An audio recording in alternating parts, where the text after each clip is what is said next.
I hope that you're all very well and that you were with us this morning, enjoying our first session as part of this Atlas seminar hosted by Edinburgh Napier University.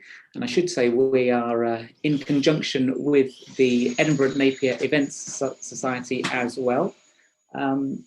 We've had a fantastic morning session where we heard from some of Edinburgh Napier, Edinburgh's festival directors and other members of staff as a fantastic opening to the day. And now we turn to the middle part of our session, of our seminar. What we have coming up over the next couple of hours are 3 blocks of presentations from researchers and presenters around the world. And we'll start off with a session with a couple of presentations. Then we'll have a conversation which will involve questions from the audience. So please drop your conversation questions either into the YouTube chat or into the Zoom chat if you are part of our panel session and you're on the Zoom as well. Then we will move into the second of a conversation with 3 presentations. We then will have a short break for coffee before we come back for the final group of 3. So that is the format for the coming couple of hours. Some of the same themes that we heard from this morning from our festival directors will, I'm sure, be raised again, and it will give us a chance to continue the conversation. But what we have tried to do in these groups of presentations from researchers is to try and find some common linkages between them. So coming up in the first conversation are 2 presentations. We will hear from Agnes Rafai and from Edit Kovari, and they are both from the University of Pannonia in Hungary. And following them will be a presentation from Kirsten Holmes, Judith Mayer and Leonie Lostock-Binney, and they are from a combination of universities in Australia, Curtin, University of Queensland, and of course Griffith University in Queensland as well. So the themes of the opening conversation and the opening presentations are around social change, they're around legacies, there'll be references to culture and sport. So we'll hear from Agnes and Edit first of all, and then we will move on to the second presentation and questions and conversation to follow.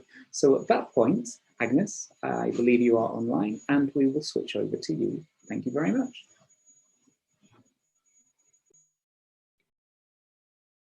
Okay, thank you very much. Okay, hopefully I can share the screen now.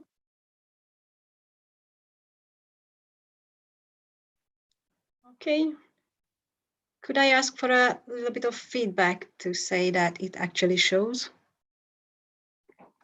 We can see the PowerPoint file open and it's now full screen. Thank you.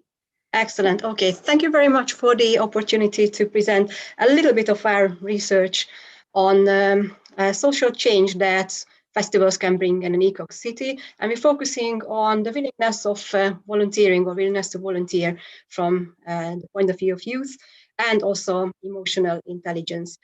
First of all, I'd like to tell you a little bit about the antecedents and about our involvement in the ECOC project, and then share a bit of insight into our preliminary research on the willingness to volunteer, and also a bit about our ongoing research on emotional intelligence and its linkage to volunteering.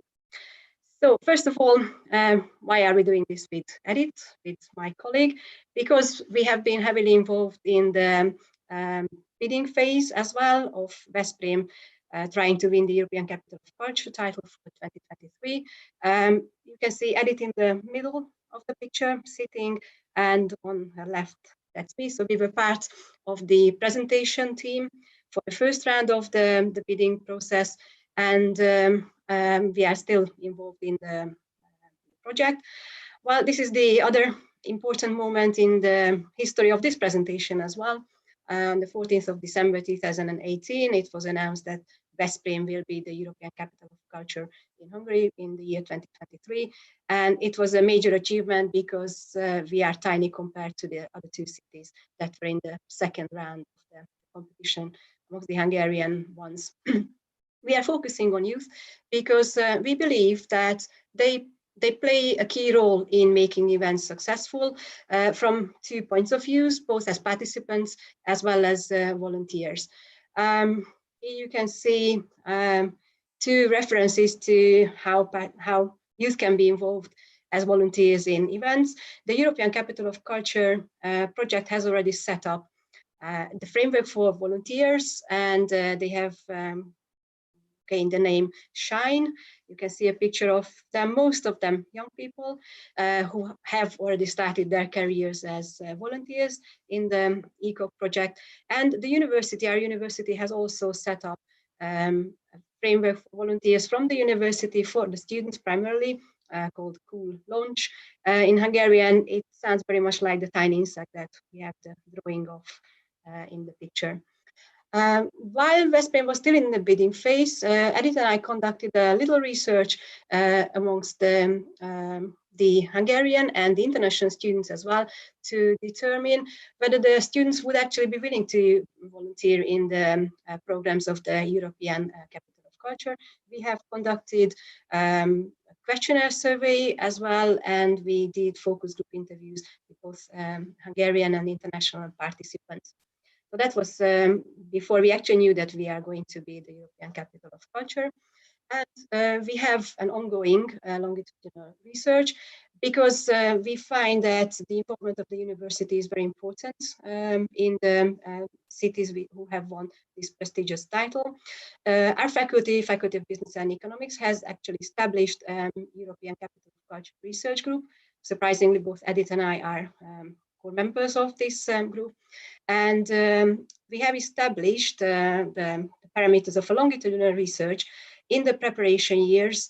So from 2020 to 2022, focusing on the university community's cultural and emotional attitudes, also local identity and quality of life as well. Within these, we are also looking at consumption of culture, some touristic activities as well.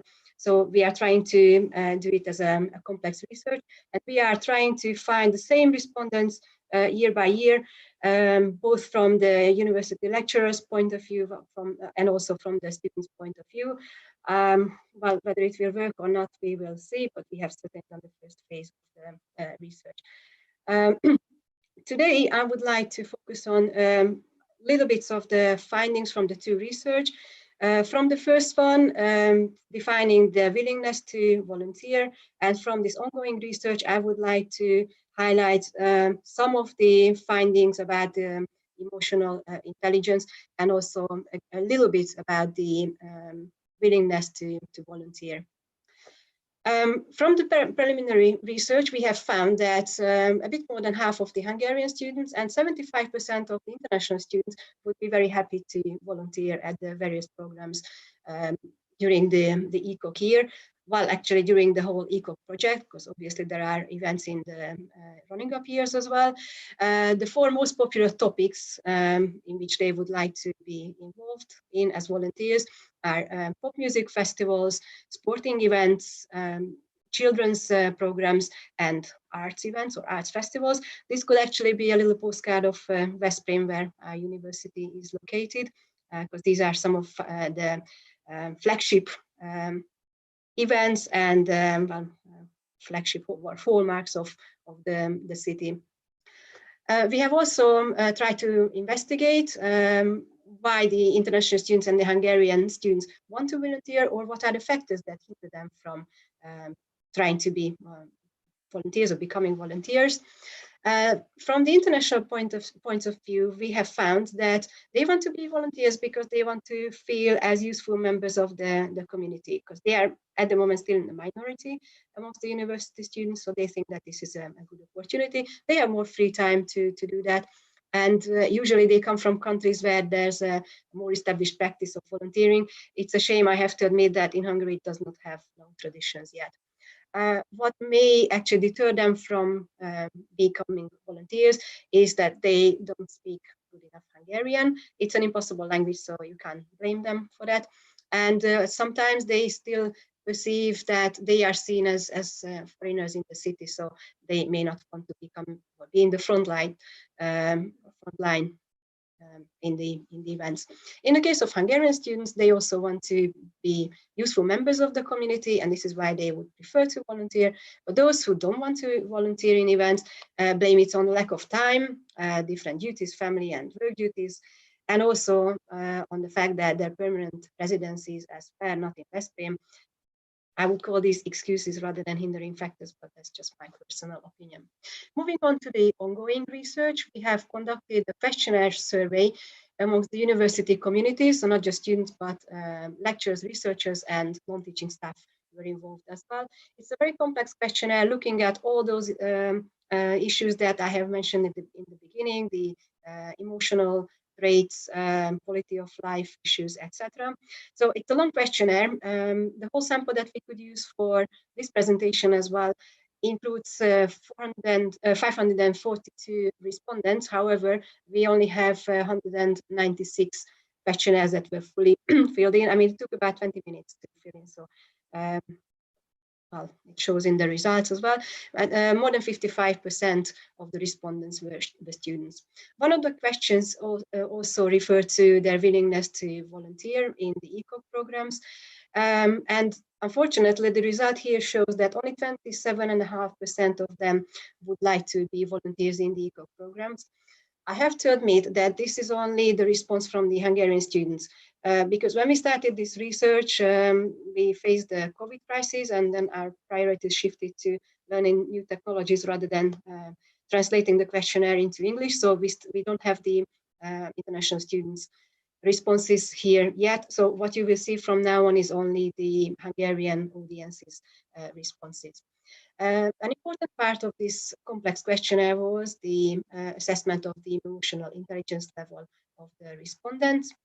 We used the short version of the trait emotional intelligence questionnaire because that's one which is tested, validated, and it's got a Hungarian version as well, which contains 30 statements where respondents have to provide answers on a scale of 1 to 7. It assesses the general emotional intelligence level as well as 4 dimensions or 4 factors of emotional intelligence: emotionality, sociability, well-being, and self-control. So we were trying to assess that separately. This is a general picture of the emotional intelligence level of the respondents. As you can see, the general score is not much lower in the case of students than the overall sample. In the case of well-being, it's also close to the average of the full sample. It's only basically self-control where they are a little bit, or where these results are a little bit lower than in the case of the other 2 groups of the university community. We have found that there is a positive significant correlation between general EQ, emotional intelligence level, and the consumption of culture. We found it important to look at this because it's the involvement in cultural events mostly that we are expecting students to volunteer. And we have also found that the higher the EQ level, the more time the respondents spend with community, leisure activities, and visiting cultural events. So we have actually found some positive correlation in these cases. We were also looking at the different dimensions of emotional intelligence, and we have also found some positive significant correlation between the 4 specific dimensions and the consumption of culture. The community leisure activities and visiting cultural events were the 2 that were highlighted. And interestingly, it's well-being mostly that is important in the case of community leisure activities, and emotionality, sociability also plays some role in this. I would like to highlight again that these are just really preliminary findings, because we are going to do more of the correlation tests within this sample as well. We have now launched the second round of the questionnaire research, so there's more to come to this as well. But what we have found so far is that students show interest in volunteering. In the city and in the university, there are established frameworks for volunteering. And well, because we know the about some of the planned programs, we can also envisage a growth both in the numbers of festivals and also a diversification of the festivals within the ECOC project, which means that there will be festivals, events that are closer to the interests of the youth. Therefore, we can expect a growing intention to volunteer, but also we know that there will be growing demand for volunteers during these events, and we expect enhanced social and cultural involvement as well in the case of our city and the university community. So I know it does not sound like too much, and I have to say to be continued, because as I've mentioned, we are still doing this research. So there will be more on the linkages between the different levels of emotional intelligence and different dimensions and the willingness to volunteer. But we really hope that there will be significant changes by the end of the year 2023 in the case of the university community. Well, and obviously we are looking forward to welcoming you here in our city in 2023, so that you can meet some of our volunteers that I have talked about on behalf of my colleague Edith as well. You can see our email addresses, and also if you've got any questions, I am more than happy to respond to them. So thank you very much. And I hope I have fitted into the time frame reasonably well. Agnes, that was fantastic. Thank you very much indeed. And I wish you well. Longitudinal research gives you this fantastic opportunity to really get to know the people you're working with and to really give them the chance, I guess, to continue to feed back to you and so on. Just a quick question for me while we wait for Kirsten to get ready for her presentation to come. Are you seeing this volunteering as an opportunity to better integrate Hungarian and international students? Is that something that's also featuring in your research? Yes, definitely. Fortunately, in the Cool launch, so in the university's volunteering program, we have a lovely mixed group. So we've got students, well, I could say probably about from 4 continents. So there the volunteers are already working together. So I do hope that this will be part of the social inclusion, that there's a better integration between these 2 groups. And also, I'm hoping for a better integration of our international students into the whole of the city community as well. Absolutely, get them learning some of that language as well. Well, thank you very much as well, once again. I think you're still sharing your screen, so if you could bring that down, and that'll give us a chance to switch over to Kirsten, Judith, and Leonie. Of course, the 2 presentations that we've got here today, they can, of course, ask questions of each other when we get to the presentation discussion section. Kirsten, are you ready, you and your colleagues, to go? Kirsten is sharing her screen. Hi, yes, I just needed to unmute myself, and also I need to turn my camera on. 2020 is teaching us all how to deal with the technology, but also respond to each other as we cross the oceans and so on. So if you are ready to go, I will hand over. Hi, thanks very much for giving us the opportunity to talk through our research. So I'm going to present the first step of a project that I'm working on with my colleagues Leonie and Judith on developing mega event legacy indicators for eventful cities. So although I'm the presenter, Leonie actually led this part of the project, and then the second stage, which we're just about to start, Judith's going to be leading. But they live on the other side of Australia from me, so it's another 2 hours later for them. So that's why I'm presenting. So I'll just move on to the slideshow. So our study, well, our research generally is we're very interested in event legacies.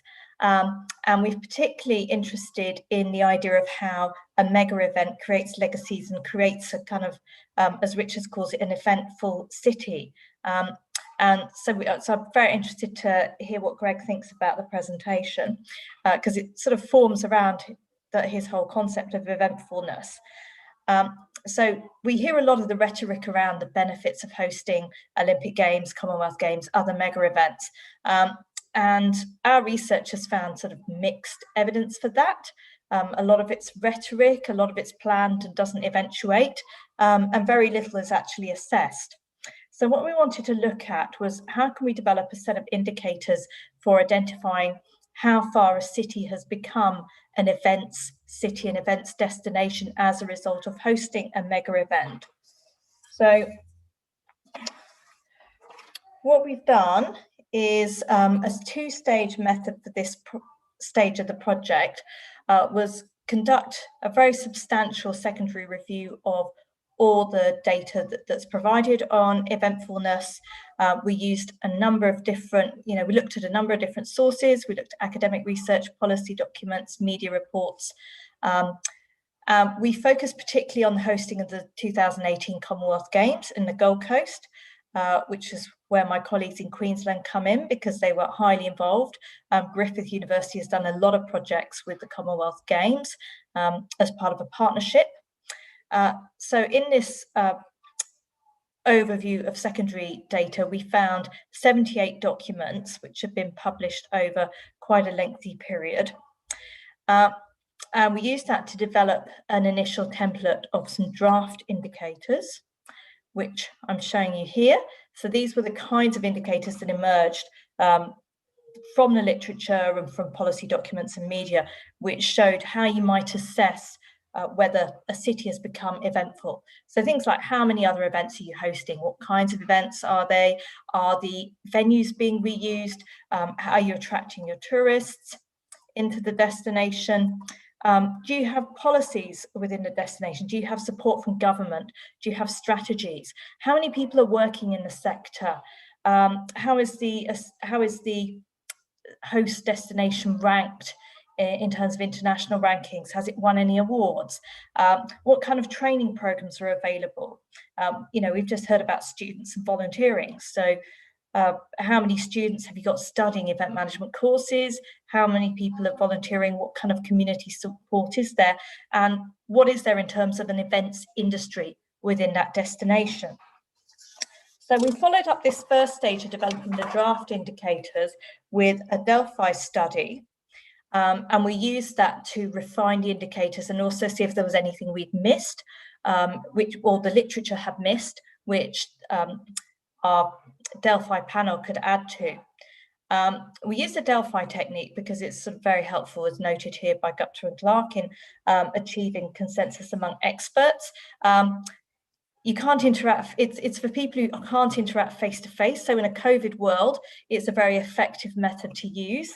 So we were quite pleased that we'd actually designed this before COVID came along, so we were still able to do our research. And because we were focused on the Commonwealth Games in Australia and this part of the world, we conducted our Delphi panel with event academics from Australia and New Zealand. And we did 3 rounds of refinement of the indicators with 28 academics over those rounds. These were the final indicators that emerged as a result. So you can see that there are a number of indicators which were already talked about, but one that came up that is here that wasn't mentioned in our draft indicators is the creation of event support funding schemes. Now, if we look and interpret these indicators, we can divide them into roughly 4 groups. So the first one is around hosting other events. I mean, it seems logical. If you're going to be an eventful destination, you need to be hosting events. But it's not just about mega events, which we know travel around the world. You don't always have a mega event in the same destination that other ones have been hosted, even though you might have the infrastructure there. So it's also about major events, which might be more common, but also the types of events. So is the destination very focused on one particular type of event because it has that profile, that kind of infrastructure, that workforce, that image, or is it hosting a range of different events? And how far are the event venues being used? I think that's really important if we're looking at the event legacy. Are we continuing to reuse those venues for future events? The second group is really around the image, the tourism profile of the destination. So is it attracting both international tourists to come into the destination, and is it also attracting event-specific tourists who are visiting the destination, whether they're domestic or international, because they are specifically interested in events. So are the events a draw card for tourism? We're also, the third one within this group is the changes in international rankings. So clearly having a profile within the events professional community internationally was very important as well, in terms of how far the destination can be considered an events destination. The third group we pulled together, we saw as around strategy and policy, so that the government is supporting the events within the destination.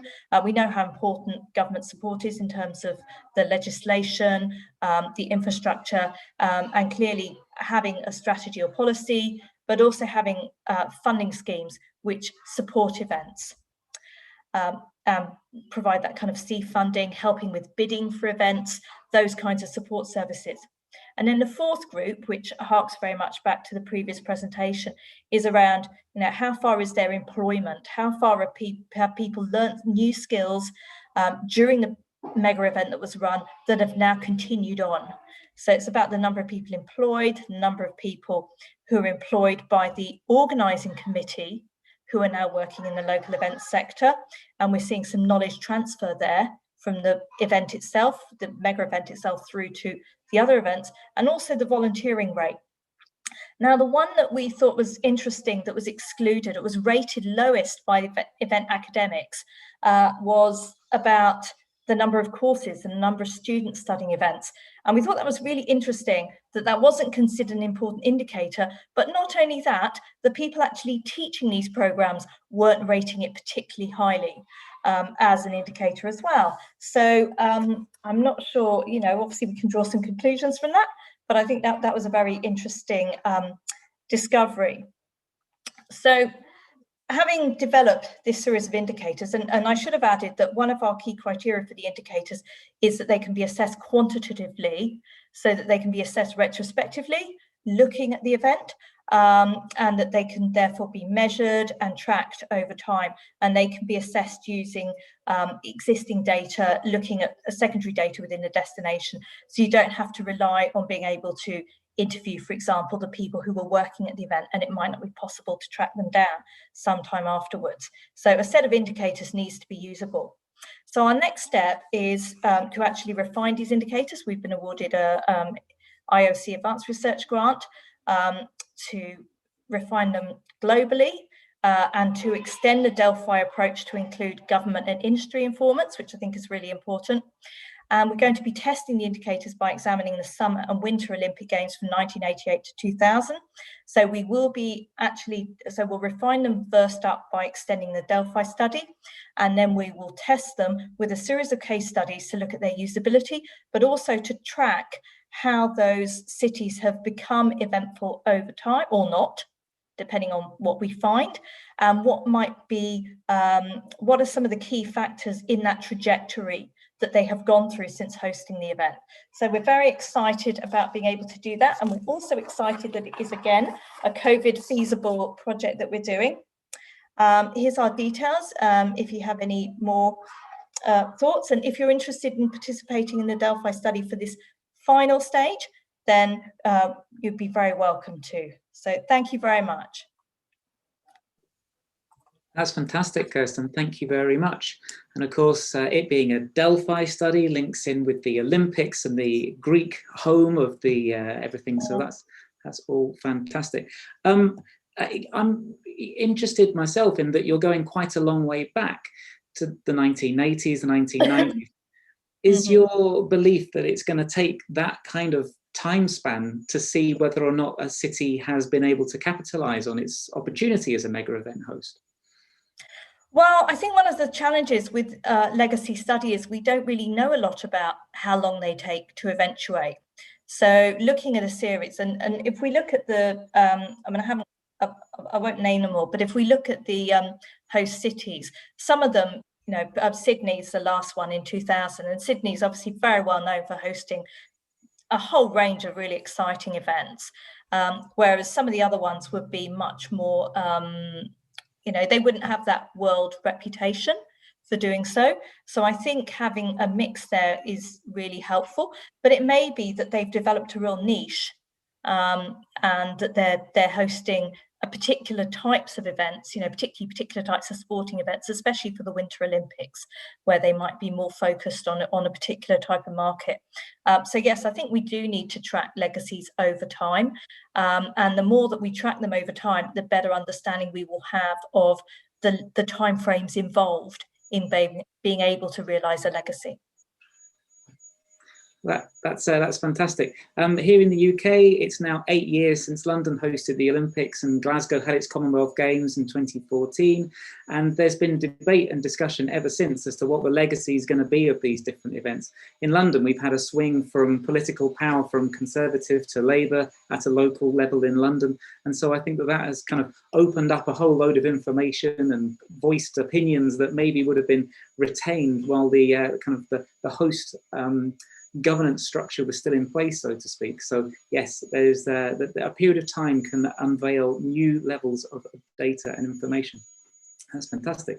Okay, well, we have already got some questions coming in on the YouTube stream, and so I will start passing these over. So a question for Agnes and maybe Edith as well, if you are there as well, Edith. But likewise, if our other speakers want to contribute, and this is towards volunteering. We've had a question in relation to whether you've been able to identify any innovative approaches to recruiting or managing volunteers to encourage their participation. So yes, in terms of the process of recruiting and managing volunteers, are there new ways of working or particularly effective ways of working that is encouraging the kind of positive outcomes that you've been trying to research? Thank you very much for the question. Well, I have to say, I don't think we have been incredibly innovative with recruiting, unless the communication of the opportunity counts, because we have tried to communicate this opportunity as an opportunity that brings benefits to the volunteers. So it's not just why it is good for the city for the various programs, but what it gives to the volunteers. So they could become the ambassadors of the city, which sounds much better than just being a volunteer. We try to emphasize that they can put it on their CV, they can learn new skills, they can try themselves in different situations. And so maybe, I mean, again, I know it's not very innovative, but we were trying to emphasize this. And in terms of managing volunteers, I think the rewarding of them is maybe something that I could highlight. It's not just a little perks that they get, the T-shirt and the mug and things like that usually volunteers get, but they were actually treated on the same level as the paid staff during the event. So they also had lunch provided in the same restaurant as the staff. So it was not just that they got a sandwich or something like that.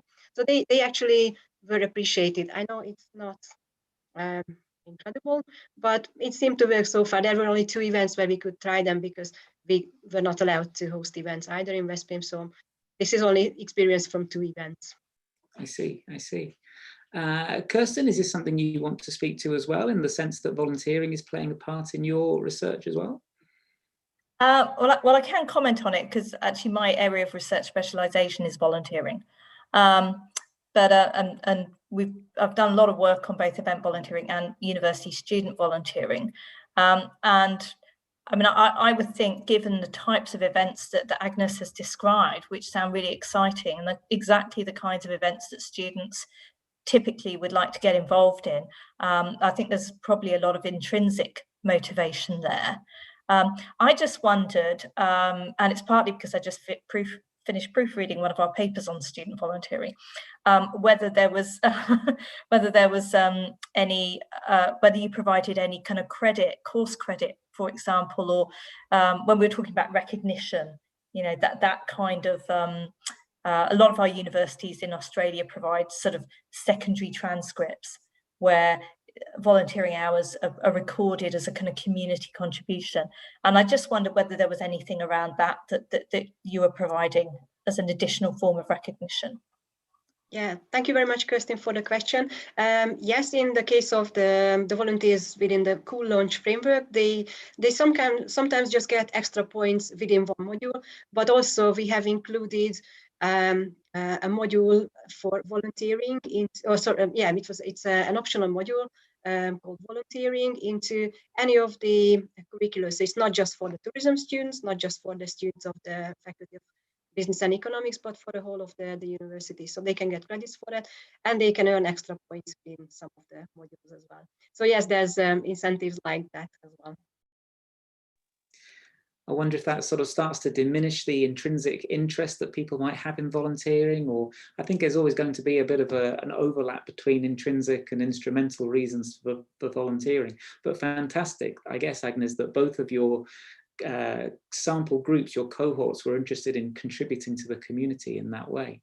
A question I had perhaps for you, Kirsten, in relation to some of what you were talking about in the creation of eventfulness. You mentioned the importance of the local authority perhaps in providing policy and funding perhaps and guidance and so on. Now, is this something that you have found needs to be kind of mandated from a top-down level, or is it something that the other stakeholders are looking for? Is it something that has to be sort of retrofitted in a city in order to make it work more cohesively as an eventful city? What's been your experience? Well, I think it comes down to the initial kind of planning for the event, the mega event, the catalyst, the start of. Because I think it's very hard it would be impossible to bid successfully for a mega event if you didn't have the support of the government. That's very clear. I think they actually have to sign off usually on the bid to say that they will host it. I think the challenge is maintaining that support. As you said, David, you talked about the changes in politics and the planning period. I mean, we're talking long time frames here, both from the bid. The bid for London went in 2005. It was accepted in 2007. The event was in 2012. So over that time, things happen. You have elections. You have changes in government. So it's around that continued support. So I think what's really needed is sort of a champion or champions within government who see the value, and for people within the event sector to build those relationships with those champions and keep them going. So I think that's where it's key, and that's where you keep that continued interest, continued funding support, continued continuance of seeing the value of having a strategic approach to events at a destination level rather than just a very ad hoc, we'll do this one and next year maybe we'll do another one, that kind of thing. And I think that's really what you've got in Edinburgh as well as the fantastic history as well. I was thinking of a Scottish example or a kind of an additional case study, perhaps. We've got colleagues coming up later this afternoon and so on who have an interest in what's happening in Glasgow.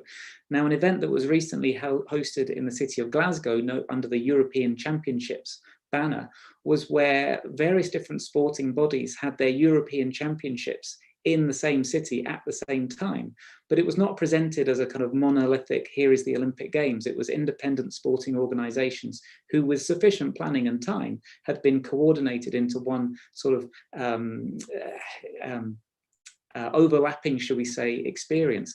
The athletics was in Berlin, but it was all still encapsulated with this kind of European Championships. Perhaps moving away from the idea of it being one mega event, this was already something that had buy-in from the sporting authorities because they were presenting their own events. Does that sort of thing have a kind of, is that a model to be built upon? I appreciate that Europe is a multitude of nations rather than Australia being a kind of single state, of course. I hadn't heard of that. I think that sounds excellent and well done to the people who organised it. Obviously hard work, but I think that really speaks to when the indicator that came up around major events rather than mega events, because it's those major events which are going to become much more the bread and butter for a destination than a mega event that you have once every few years. And it's those major events. But I think, yeah, hosting them all at the same time, and in a sense, it is a bit like your August, your usual August in Edinburgh, where you have multiple events at the same time around the theme of arts. I think that creates a really vibrant, exciting kind of atmosphere. And it, in terms of generating tourists, it makes it much more attractive to attend, because you can go to lots of different events at the same time. And makes it, I think that sounds really excellent.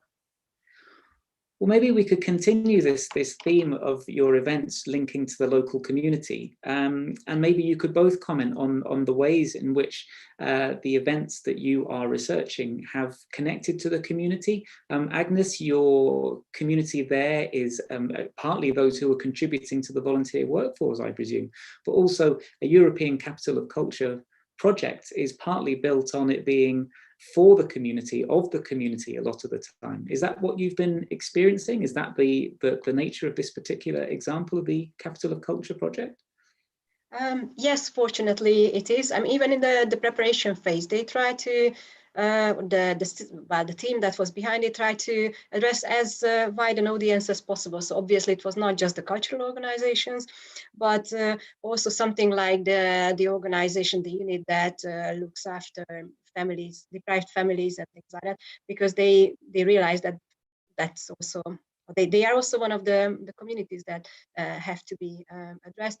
Even in the in the first phase, they try to take events to the parts of the city where those live who are not participating in many of the events. Like just one simple example, we have got a huge ugly housing estate where about 30% of the city's population lives, and they are usually the typical factory workers who do not participate in cultural events. And what the Eco Project did, they took 2 of the events to the concrete jungle, and they used the wall of one of the high-rise blocks as a screen for film screenings, and the Festival of Dance had one of the performances there. So it was trying to involve them in that sense, but also in the sense of coming up with ideas. I think at the moment the passive ways of trying to convince them that it's good for everybody works. And as for the university or the community that we are researching at the moment, we are so, I could say, really so heavily involved that there's an ECOC representative at the university who is Edith, actually my co-author. So she only works part-time as a lecturer now, and part of her time is dedicated to the project. So she's also a liaison officer or something like that between the two.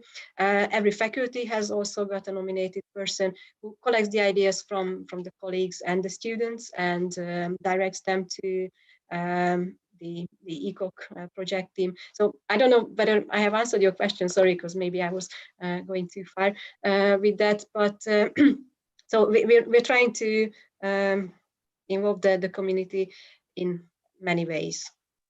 No, that's fantastic. And I think that what you also potentially revealed a little of is that universities are perhaps reassessing their place in the community, their role as citizens. We're not teaching on campus very much, particularly in Edinburgh, for example, and the rest of the UK, but we are often supporting industries which are struggling, particularly in the realms of hospitality, tourism, festivals and events and so on. So what can universities do to better support those industries that we are working within? Kirsten, if maybe I can turn to you for the final question then. So how would you see the relationship between your events and your eventful city and the community, and how the community might value those events? Well, I think the relationship with the community is very important. I mean, volunteering rate came up as one of the key indicators, and you know that's particularly for mega events. You know, they would normally have a massive volunteer program, and the Commonwealth Games was no exception. They have a very large volunteer program. So I think that's a really good way of involving the community. But as Agnes' research has shown, often volunteers for mega events come from outside the area, and you get a lot of people who travel from mega event to mega event to mega event as a sort of ongoing tourist. So I think one of the big challenges is delivering long-term benefits for the local community.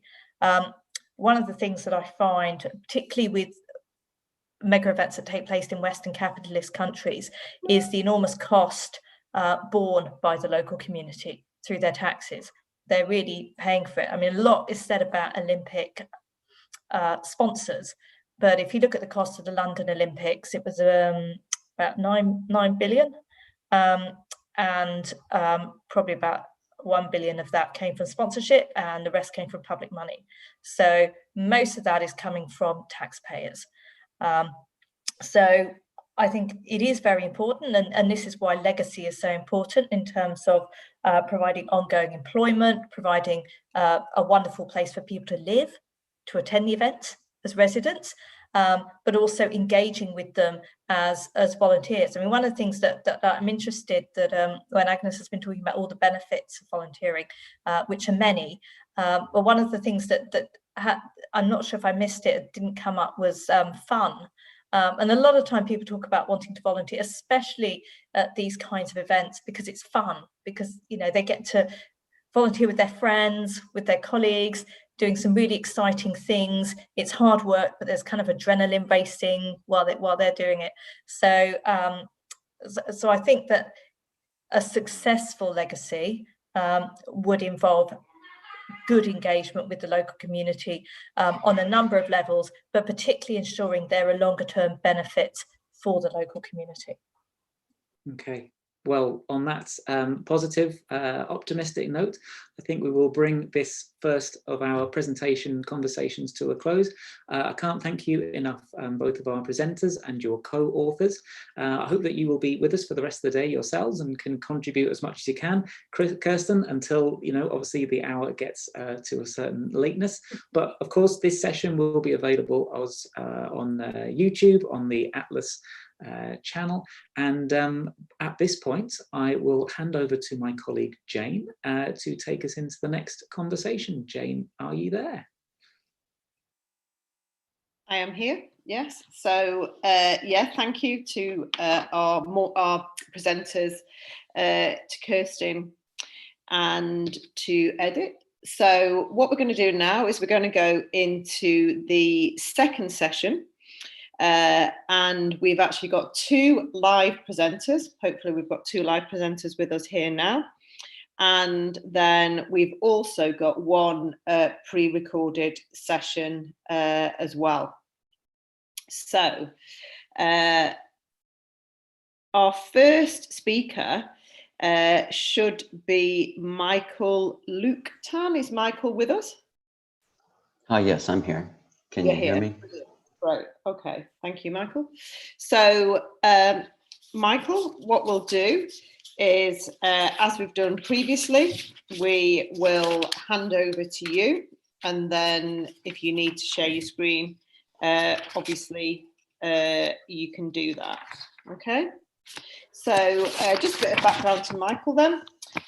Michael researches bluegrass events in Europe as a doctoral grant holder at Barcelona's University of Catalonia. And he's also in the FEST Space Research Group, who we're going to hear from later. Right, so welcome, Michael, to a virtual Edinburgh, and we'll hand over to you. Okay, well, thank you for having me here and giving me the opportunity to pitch a chapter for this book. Of course, I'd much prefer being face-to-face with y'all in Edinburgh, but I hope to see everyone next year in Veszprém if it's possible. So I'd like to just quickly catch you up with my research into bluegrass music and the community and events that form around it that I'm doing in the Information and Knowledge Society program here at the Open University of Catalonia. So I say that bluegrass is a part of our global musical heritage because it's a highly specific type of music that's found pockets of adherence all around the globe. So it's not a spectacle music. It's primarily a social music that's appreciated by amateur musicians in sort of a down-home atmosphere. So just like other traditional forms of music, you know, it has its own feel. It has its own canon of traditional songs, specific ways of playing and being, that are passed across the generations from person to person.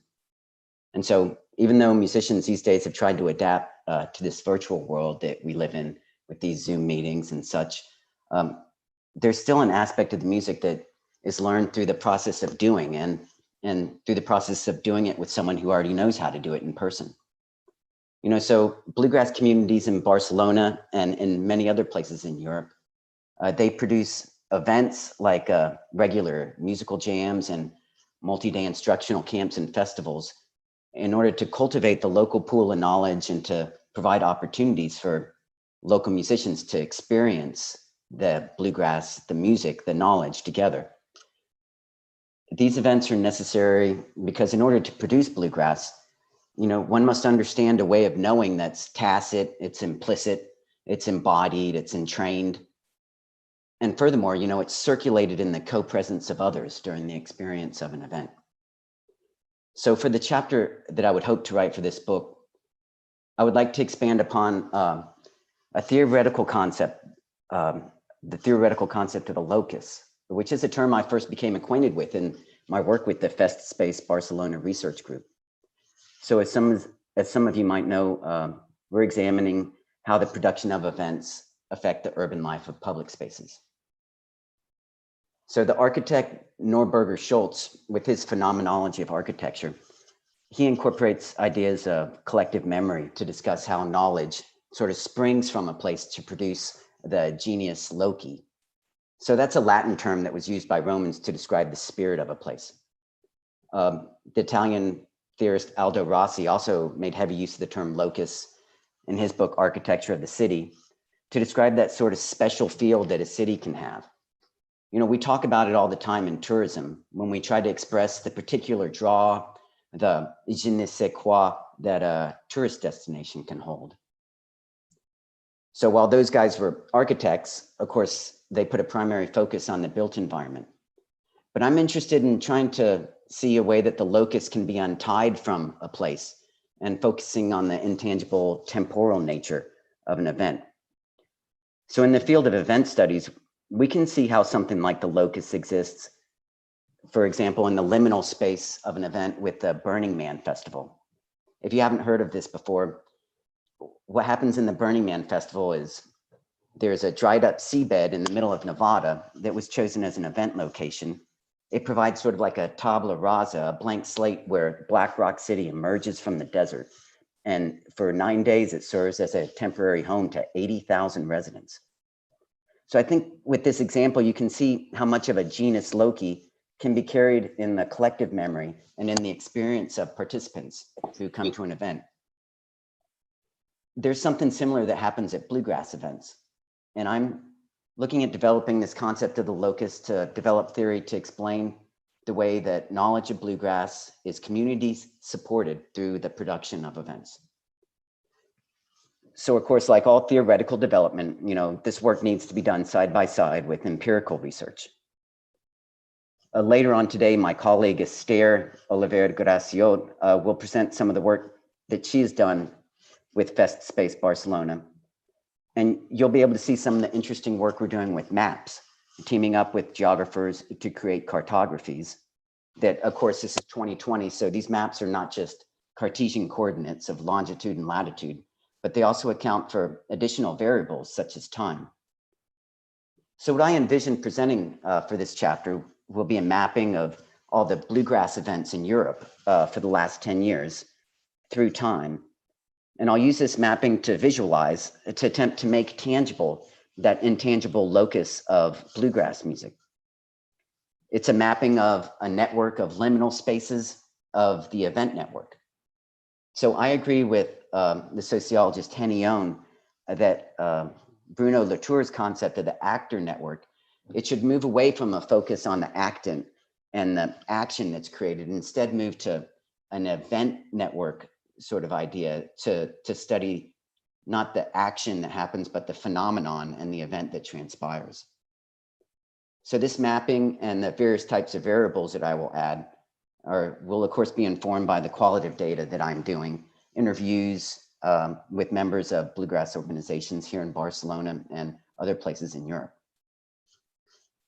In summary, what I would hope to do in this chapter is to develop this idea of the locus as something that's both tied and untied to a place. And to do this by describing through geospatial and diachronic mappings, the event network that's responsible for bluegrass in Europe and the collective existence in time of a shared and communally held knowledge. Thank you for your time. Okay, thank you very much, Michael. So now we're going to move on. We're going to stay with the area of music festivals, and we're going to move to Amber and Marjorie, who are going to be looking at event echoes, the influence of social memory recollection on a musical festival experience on participants' happiness. So I think they're going to share the presentation. So Amber, are you going to go first? Yes, I am. Well, good afternoon, everybody. Thank you very much.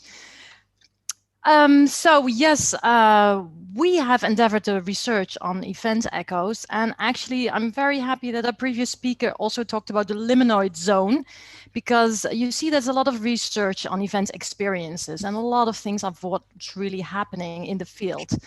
Our focus was actually more, or our plan is actually more on focusing on what happens after the event.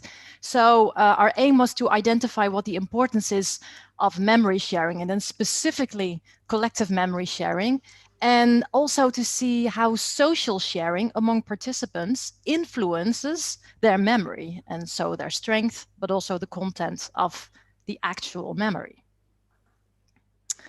So we did actually multiple things, which my colleague Marjolein is going to explain later on. But also if we refer back to this liminoid zone, a lot of things are happening here in this event bubble, this unique experience on festivals. But it's actually, and one of the tools that is used quite often, and I kind of assume a lot of you know it already, is the event experience scale, which also Greg Richards worked on. So a lot of research also on the event experience scale on what happens on the event, but not actually specifically on what happens after the event. So what we wanted to know is what happens at this recollection phase after the event. So memories are actually a very interesting thing. And I know Alan Jepson is one of the first who really did some good research on memory recollection. But what is really interesting is what people actually forget and remember is really so much influenced by their mood and the emotions, specifically on the event itself. But it's also very much based on their past experiences. As I said earlier, we use the event experience scale to kind of map and to see how did people experience the event in the first phase, but then also afterwards, how did they experience this event once they shared their collective memories. And as you can see, I'm guessing a lot of you already know it, that the event experience scale is based on affective engagement, cognitive event engagement, and physical engagement. So what we wanted to do actually is, so after this bubble and the event experience, is to see what the effect was longitudinal on the happiness of the participants. So, and then we considered happiness to be really the full and meaningful enjoyment of life, as Jepson also referred to in his work. And we actually also wanted to know, how does this memory sharing, does that bond people afterwards? So do visitors after the event also have an increased feeling of bonding? Was bonding really formed not only at the event itself, but also after the event by forms of memory sharing, if it was online or offline, and how then they perceived the experience also looking back? Well, as you might know, happiness and well-being is very much researched by the Happiness Institute. And you see here that the Netherlands is plotted in the 6th place of being one of the most happiest countries in the world. However, our research also was based on a lot of international students, like I said, Marjolein is going to say a lot more about that later on. So we also wanted to know actually if the memory of events, but also the memory recollection of events and hence their feeling of happiness, if that differed per student, so per country that they came from. So what we did, actually, we endeavored on a survey based on the event experience scale. And at this point, Marjolein, I'm going to give the floor to you. Thank you so much, Amber. Indeed, we have made a questionnaire which we asked students to fill in. So the idea is that we were thinking of 3 focus groups, and I will elaborate on that in a minute. But those groups were composed out of students that have visited the same event, and that also is already our first limitation, but I will come back to that. Maybe you can go to the next slide first. Okay, so the idea is that we had like 3 focus groups, but I first will explain the first 2. Students had to fill in the event experience scale. And then we asked, especially in the beginning, please remember one specific event, and based on that, answer your question, answer the questionnaire. So one group had to do that, or that was the plan. So filling out that questionnaire. Then the other group, focus group 2, they would watch the event official after movie. And then again, we'll fill out the event experience scale. So to see if there was a difference between just filling in after you have experienced a musical festival, and if there was a difference if you would watch again the official after movie. So there was the difference between focus group 1 and 2. And then the last group, focus group 3, was first again filling out the normal experience scale, so the questionnaire, then watching the event after movie as an individual, and then come together to recall memories. And then every student had to answer the 3 questions, which are mentioned here. So please share an emotional moment taking place during the event. So that's related to the affective engagements. Then what were your favorite activities during the event? Related to physical engagements. And what was your favorite moment of the event? And how did this make you feel? Related to affective engagements. And then, so after this group chat, then again, they had to fill out the questionnaire. So the idea was that, of course, due to the meeting together, that they were activating the memory, and that they, of course, all emotions would be triggered, and to see if there was a difference between the different focus groups. Indeed, to maybe you can click one more, to identify what the importance is of this memory sharing, and also if the content of your memory is different after either you would have seen an after movie or the meeting together with the same person who went to the same festival. So this was the plan, those 3 focus groups. And then the next one is we have done some questionnaires with different groups. So in January, we had a group of bachelor students, first year bachelor students. And during a live event, we have asked this questionnaire. What we found out is that 10 students out of those 54, they went to the same events. So for that, it was possible to even had an focus group or another focus group to also meet together. Then in March, we have done the same questionnaire with 34 students who went to the same educational field trip in Berlin. And we have done a questionnaire with the master students, because we thought it's also interesting to see if there is a difference between bachelor students and master students, but also what also Amber already told, between the different nationalities. What was quite interesting is that even out of those students who all do an education for leisure and events, or even leisure and event master, that they not went to a musical festival, not all the students went to a musical festival in the last 12 months. So for us, that was quite surprising, because we thought if you are studying an education, then you might have interest in also visiting musical festivals.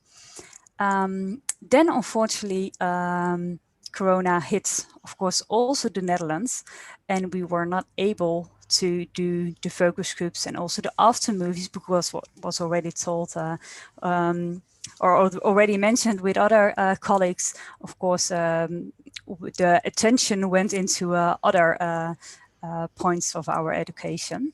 So on this moment, we have quite some nice information already related to the events experience scale. For example, what we see related to preliminary results is that effective engagement is around 8, sometimes 7, especially in the master students. They were more critical, what we have seen so far. The cognitive engagement is lower. So that's most of the time around 6 until 7, of course, on a scale of 0 to 10.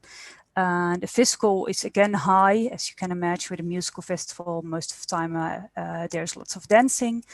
And the experience novelty, it's really depending on what kind of event they have thought of while they were answering the questions. So maybe you can go to the next one. Learnings for the future research, but also for this to continue, because this is a research that we would like to continue again as soon the event industry and the musical events, of course, will happen again in the Netherlands. We would like students to really go to the same events, and then also to answer then questions, making an after movie, and also having a focus group, but also live, because what we see, memory sharing, you need to do live. It's impossible, or it's kind of like almost impossible to do it really via screen. Also, what we indeed, the large population for common event experience is something that we were tackling or need to tackle. But for now, what we see is that due to the case that students are not able to go to events anymore, that the feeling of detachment, especially depression and also loneliness, is happening nowadays. And of course, also due to not only the absence of events, but also to the lack of social opportunities. So therefore, we see that definitely this event industry needs to come back, events needs to come back, and hopefully therefore also our research can continue after this will happen. So this was for now our research. Maybe Emma, you would like to add something that I maybe have forgotten? No, I think thank you, Marjolein. You were very complete in presenting all the research findings. Like you said, it's the findings are minimal actually, because we were so interrupted every time we endeavored to research. And like you said, we were quite surprised also.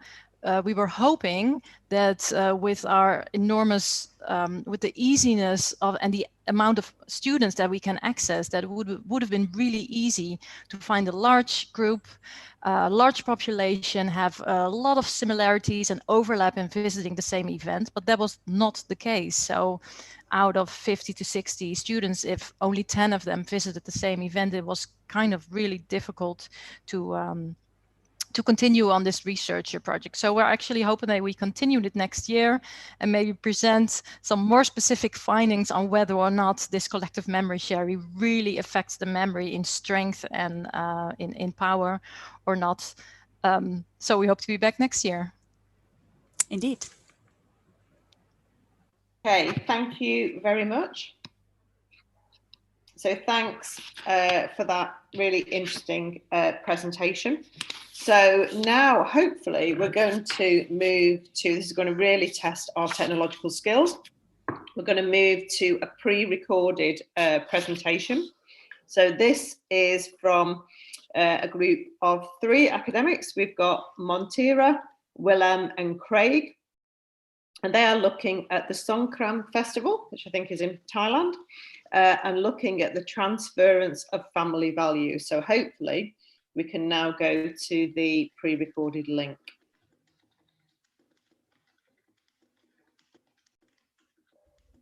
Good afternoon, everyone. Thank you for the opportunity for us to present our paper today. Before we go through the detail of the paper, I would like to inform you that this paper is a part of a big research project of the Songkran Festival in Thailand, which aim to explore the interplay between a hallmark cultural event, tourism, and commercial activity to the transformation of the cultural practice, namely the Rot Nam Dam Ho ceremony, the Sand Pagoda building, and the water splashing tradition. This paper is a part of document analysis and semi-structured interview findings, where the transference of family values in the Songkran Festival were engaged. So now let's move to the paper aim and objective. The paper aimed to examine the transference of family values to the transformation of the cultural practice, namely the Rot Nam Dam Ho ceremony, the Sand Pagoda building, and the water splashing tradition at the Songkran Festival in Thailand, following by two objectives, which are to understand historical development of the Songkran Festival from 1960 to present, and the second to investigate the transference of the family values to the transformation of the cultural practice at the Songkran Festival. For the research methodology, as this paper is a part of document analysis and semi-structured interview finding. So for the document analysis, we review the document from the local newspaper, namely Bangkok Post from 1960 to present, and some historical books of the Songkran Festival at the National Library in Bangkok. And for the semi-structured interview, we conduct the interview with 4 groups of participants. The first group is local senior people, the second group is government sector, and the third group is Tourism Authority of Thailand or TAT, and the last group is academic staff. So now let's go to the study findings. From the finding that we found that there are 4 states of transference of the festival core values. First, we call primacy state, second, early change state, third, disappearance state, and last, replacement state. So now let's go to each state one by one. Primacy state refers to the cultural significance of the festival, is preserved to the cultural practice, and they can deliver the core values of the festival to the festival audience. There are 2 phenomena under this state. First, this state can refer to the introduction state of event life cycle, which the event was celebrated among the locals, and less either tourism or commercial sector involving in the festival celebration. The second phenomenon is Thai people prioritize family reunion and paying respect to senior family member activities at the festival celebration. From this slide, you can see the traditional way of its cultural practice was performed. The Rot Nam Dam Ho ceremony, the water splashing tradition, and the Sand Pagoda building. The second stage was of the festival celebratory pattern to bring in the festival celebration at this stage. In this case, the cultural practice start to be transformed to serve for different purposes. There are 2 phenomena under this stage. First, the development of a water container from a small silver bowl to a water pressure gun. These developments brought the change in the way of people splashing water on each other. The nature of hedonistic atmosphere of the water splashing gained attention from young local people and tourists, rather than other cultural practice at the festival. The second phenomenon is the Rot Nam Dam Ho ceremony is used for local political activity, which local people walk as the Rot Nam Dam Ho procession to the governor house and pay respect to the governors. This suggests that this phenomenon shifts the focus and the cultural meaning of the ceremony. From this slide, you can see that in the past, people used a small silver bowl as the water container, but nowadays we use the water gun. And also from the Rot Nam Dam Ho ceremony, among family members became the Rot Nam Dam Ho procession that allowed public members to participate. For the third state, we call disappearance state, refer to the cultural practice do not represent the festival core values and the cultural meaning. This phenomenon resulted in the loss of cultural significance at the Songkran Festival. There is one phenomenon under this state, which is the cultural practice are commodified to be tourism activity with particularly content hedonistic experience rather than cultural inheritance expression. For example, a foam party, water game zones, and mini concert. So from this slide, you can see that in the past, this is the atmosphere of the Songkran celebration, but now today it's become a foam party and water fight festival. So for the last stage, we call it pavement stage, refer to the festival core values is replaced with new values, which shift the focus of the cultural practice at the festival celebration. Also, this phenomenon influence on the festival audience perception toward the festival. There are 5 phenomena under this stage. First, the Songkran festival was perceived as a long holiday, which people mostly spend time for tourism and leisure activities. Second, the water splashing activity embodies the core values of the Songkran festival, which influence on the tourist perception toward the festival as a water fight festival. So this suggests that the festival was perceived as an occasion for people to soak each other without punishment and having fun rather than spending time with their family members. Third, popularity of the water splashing is used as a marketing tool to extend the tourism season. Thai people create an ad hoc events called One Lai, which is organized after the official Songkran festival. The local people and tourists particularly enjoy the water fight activity and entertainment in the events. And the fourth, tourist attraction create unusual activity to attract tourists and visitors. For example, a zoo trains chimpanzee to use a water pipe and elephant to use their trunk to splash water when tourists pass by. And the last phenomenon is the original cultural practice of the festival became a core values to promote for tourism activity, but they are not being performed authentically at the festival. From this slide, you can see that this is an image that used for promoting tourism activity, but what is really happened in Thailand and what the tourists perceive is in this image.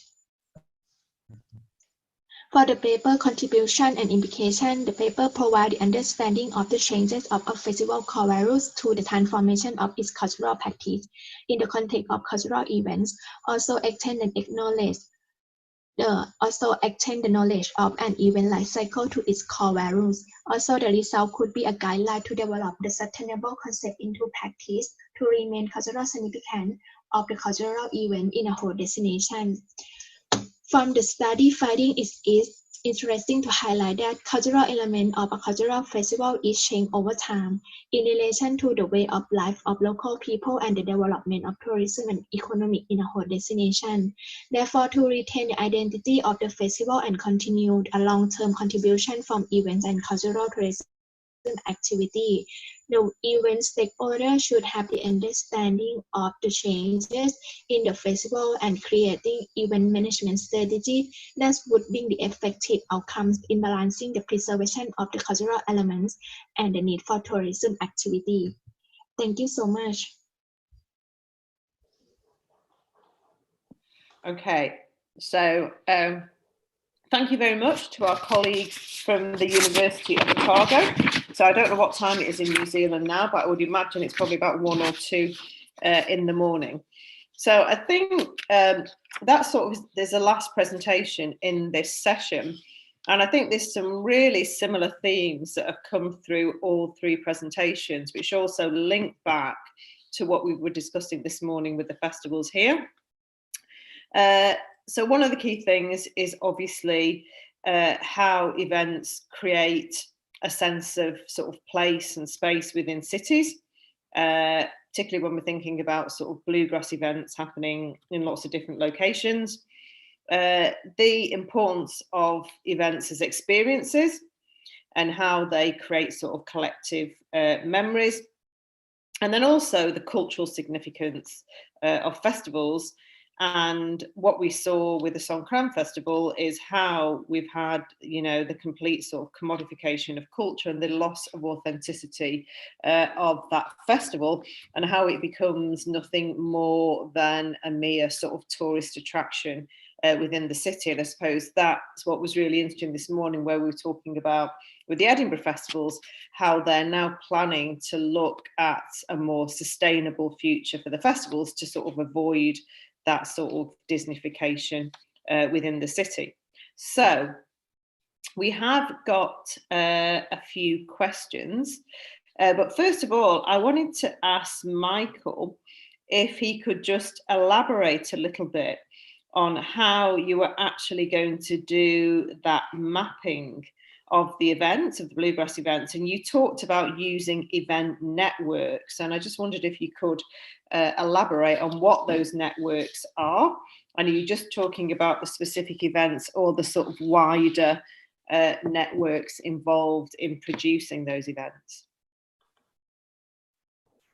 Okay. Yeah. So how would I create a mapping like that? Well, it's similar to like, an actor network theory, like an ant. Well, you grab a section of information and you just follow the trails out from there. I mean, to figure out what the event network is in Europe requires connecting with the various organizations that are situated throughout Europe, the hierarchies of organizations, interfacing with the people who go to those events, finding out where they happened, when they happened, and even depending on how much detail I need, sort of what those experiences were and how they sort of built up a community there.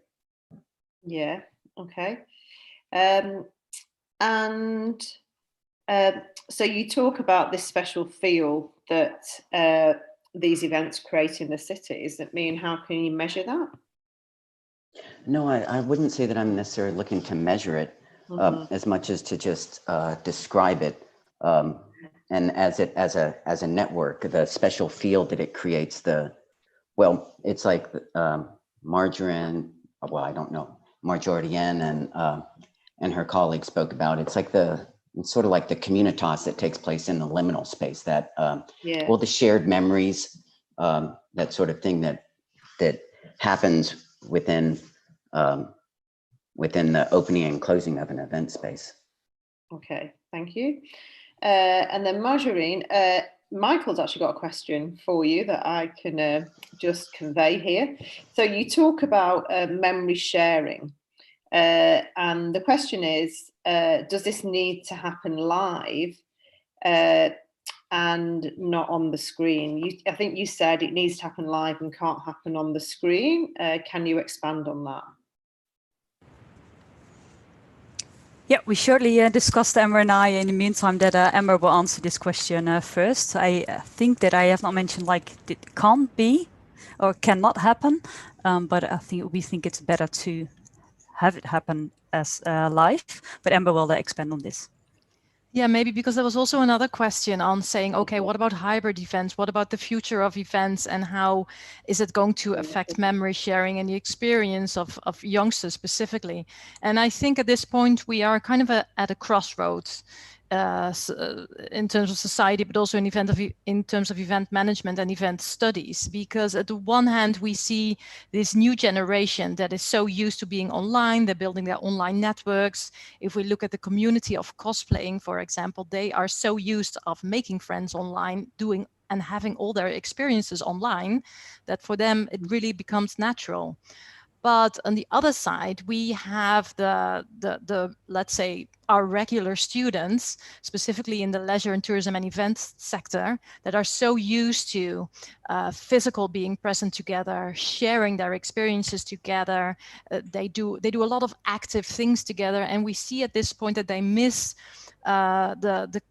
the closelessness. They have skin hunger, and we see whenever we offer them something as a hybrid event or an online opportunity, etc., they decline that opportunity because actually all they do or all they want is to come back at university and have barbecues together and play soccer and go to festivals and experience music, etc., which of course is quite sad. And I think we also see that in terms of social opportunities, the more, and I experienced that myself as well, to be honest, because I teach only online, that the more you extract yourself from social life, the more you are in your own bubble, the less you go out and the less easy you actually take an invitation on physically actually going somewhere. So yeah, long story, I think, for the question, where are we heading towards in the future? When we discuss this with students, all of them say the moment we are able to go back live, we will all come together and be physically together. Yeah, well, that's encouraging, I think, for the lecturers. So there's another related question, Amber, which says that do you think online events will then be the new basis for gaining those collective memories? So, for example, students turning into the same online events instead of going to the same event. So, you know, for example, I suppose if we think about the book festival earlier, you know, so obviously it's great in terms of accessing new audiences, but do you lose some of your existing audience because they actually realise it's cheaper and it's easier to access online, and providing you are helping to facilitate those memories in terms of being creative, what will happen then to how that collective memory is formed in the future? Exactly. I was actually quite surprised about the amount of visitors the book festival had. It was really surprisingly large, I think. But I'm actually wondering, because I didn't think there was any data on the age of the participants, No. and I can imagine that there's a huge difference also if we look at adults.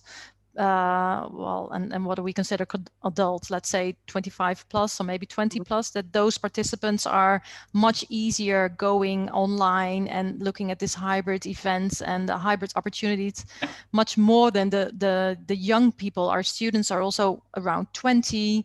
They still live in a different city. They are locked in their own small little room, nowhere to go, no friends to see. So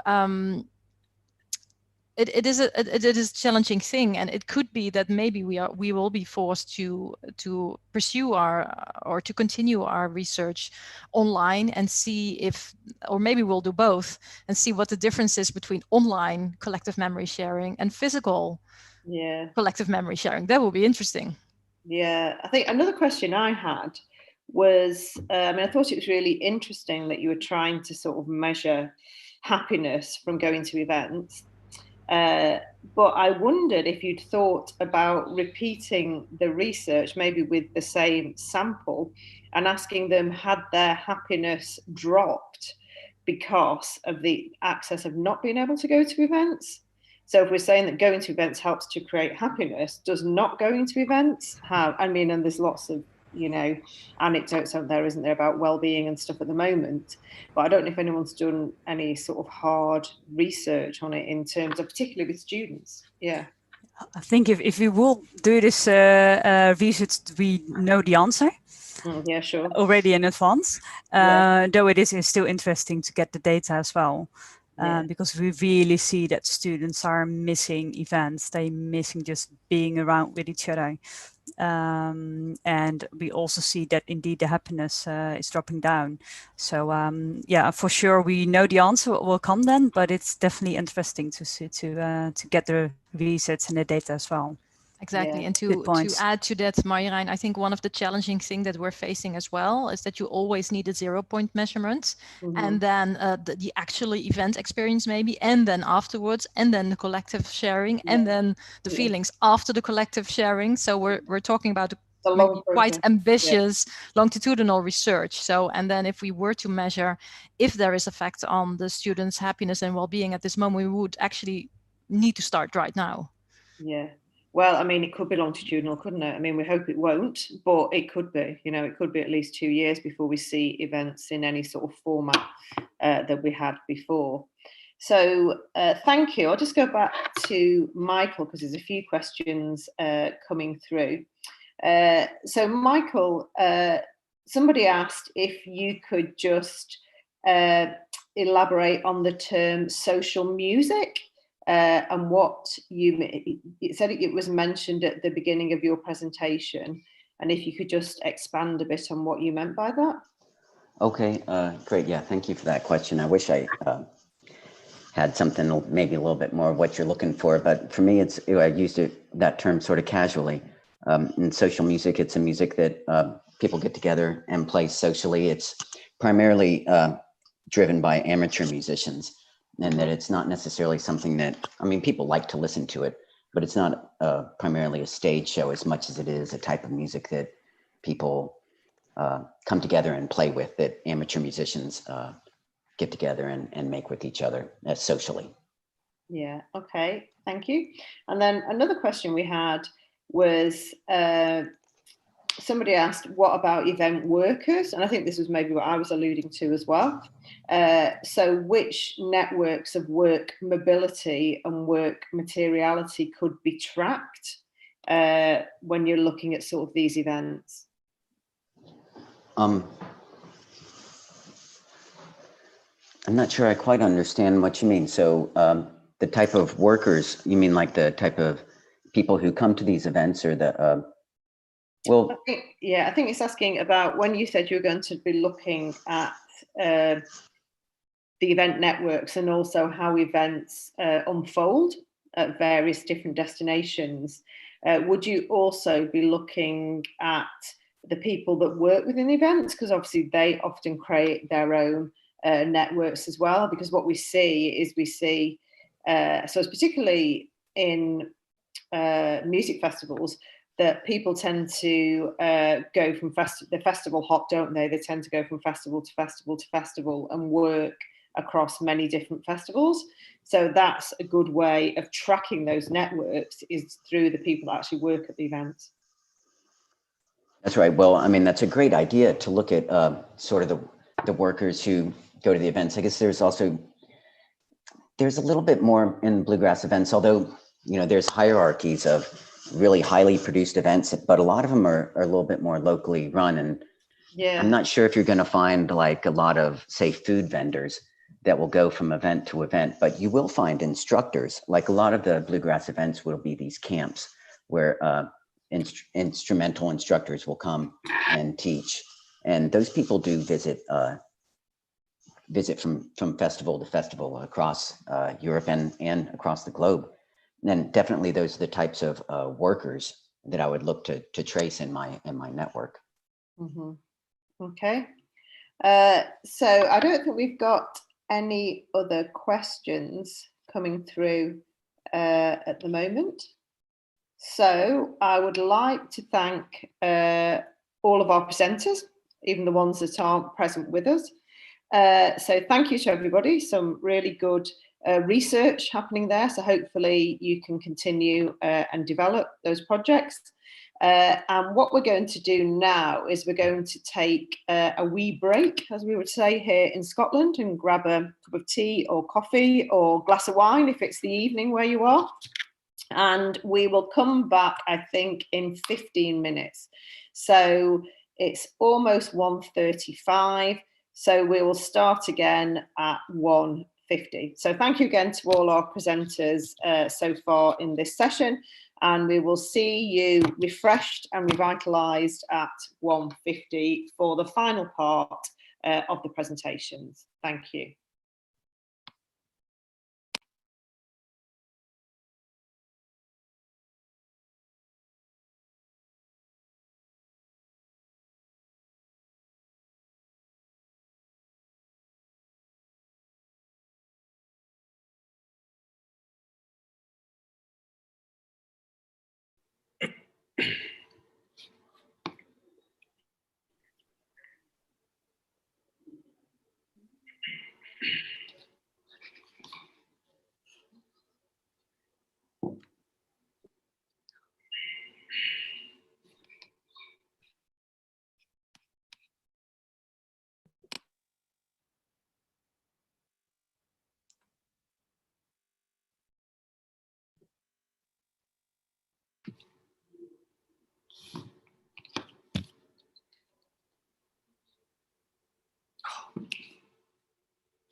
Well, it is very good to hear from you, our previous talkers, our previous presenters, and Jane chairing that second session of presentations.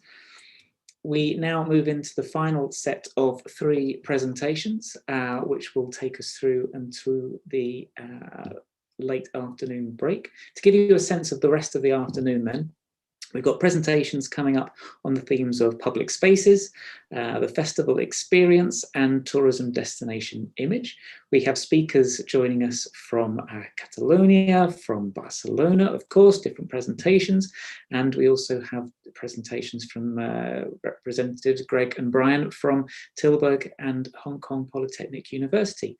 But I will turn our attention, first of all, to Alba and also to Esther. And they are here to present their paper on whether festivals, on intensities of the use of public space by cultural festivals. So it's a Barcelona case study. And at this point, I will hand over to Esther. Are you there? Yeah. Can you hear and listen me? Absolutely. Yeah. Please continue. Thank you. Bueno, first of all, thank you for this opportunity. And I'm going to share a PowerPoint. Let's see if it works. So, is it okay? That's coming through fine, full screen. We can see the image. Thank you. See, you can see it? Absolutely. Black and white image with your title. Yeah. Okay. Thank you. So, in this presentation, we have, which we have made together with Alba Colombo, who will be participating in the COSEM planning and will be also in the part of the discussion of this panel. We are presenting part of the initial results, or rather, it's better to say that we are presenting the work in progress that we are involved. And about this work is from Barcelona team of FES Space Project, in which Alba is the principal investigator, and Michael Lupton, who presented earlier, is also part of the research team. Just briefly, FES Space Project is a project founded by Humanity in the European research area, and is developed in 5 European universities. One of them is Open University of Catalonia, University of West of Scotland, University of Westminster, Dublin Institute of Technology, University of Gothenburg, and some of the European team are participating in the panel as an audience or as with the presentation. So in this presentation, what we are going to do, we want to share some of the elements that we are working on just to answer the research question related to intensity of use of public space by events in the city of Barcelona. And concretely, we want to answer 2 questions. The first one is what different types of public urban space are constructed by cultural events in Barcelona? And the second one is how is public space used, by whom, and with what kind of intensity? So we can see that these questions are related to public space. And in order to know how the public space is used by cultural events in Barcelona, we must first know all the cultural events that take place in the city. And for the reason, the first thing that we did was to create a database of cultural events organized by City Council or in collaboration with it. Our data, or the data to create this database, was either provided directly by the City Council or was through the research in these repositories. In this database, we collected more than 600 cultural events from the years 2018 and 2019. And now we are only presenting data from 2019, and concretely, we are presenting the analysis of 344 events that happened in 2018-19. Also, we need to underline that as we want to get a general picture of all the cultural events in the city, we need to create a typology of the events, and with this typology, we classify the different cultural events in the city. This typology is created by cultural industry events, and for cultural industry, we mean festivals and fairs like music festivals, film festivals, and so, etc. The second grand group is popular culture events, and in that typology, we include traditional Catalan festivities, mostly related to liturgical calendar, as for example, Carnival or the Fiesta Mayor, that is like the biggest celebration in a neighborhood. And the last one of our typologies is cultural diversity. And in cultural diversity, we include all the traditional festivities that are celebrated by foreign communities that lives in Barcelona. And one of example of cultural diversity event is Chinese New Year. So, and we also want to, or we also need to explain, or to explain that in that database, we add some descriptive variables of each one of these 600 events. For example, we add information about who is the organizer of the event, what is the edition of the event, and among others. And we also need to add some variables related to geographical items, because we wanted to analyze the intensity of the use of public space in the city. And concretely, we add 3 geographical variables. One is location, the other one is district, and the last one is neighborhood. And then the analysis of these specific variables allow us to represent how the public space is used and to represent it in cartographies, as we will see in the next map. First of all, I need to apologize because, as I said previously, this is a work in progress. So you can see that the legend is in Catalan because these are not final maps. So we are working on them. And in this map, for example, we can see the general distribution of events, and we can see that in Ciutat Vella is the district that holds more events in general of all the city. More is the most used. Ciutat Vella is also, as you know, the city center of the city, and is one of the districts most touristic in Barcelona. But another kind of result that we can get through the analysis of this data in the database is when we cross distribution and the typology of event. For example, we can observe doing that, crossing distribution and typology, we can observe that the distribution of the events in the city, it depends of the typology of events.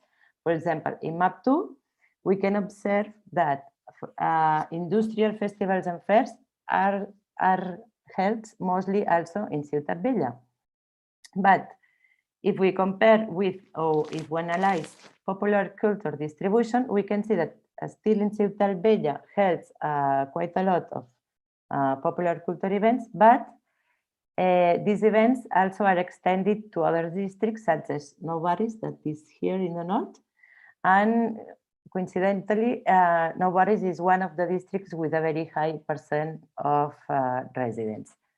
And if we analyze only the cultural diversity distribution, we can see that the centralization of the events is in Sant Montjuïc, and this is in fact, this fact is due to the distribution of the city facilities, but now, as we don't have time, I will not go through that.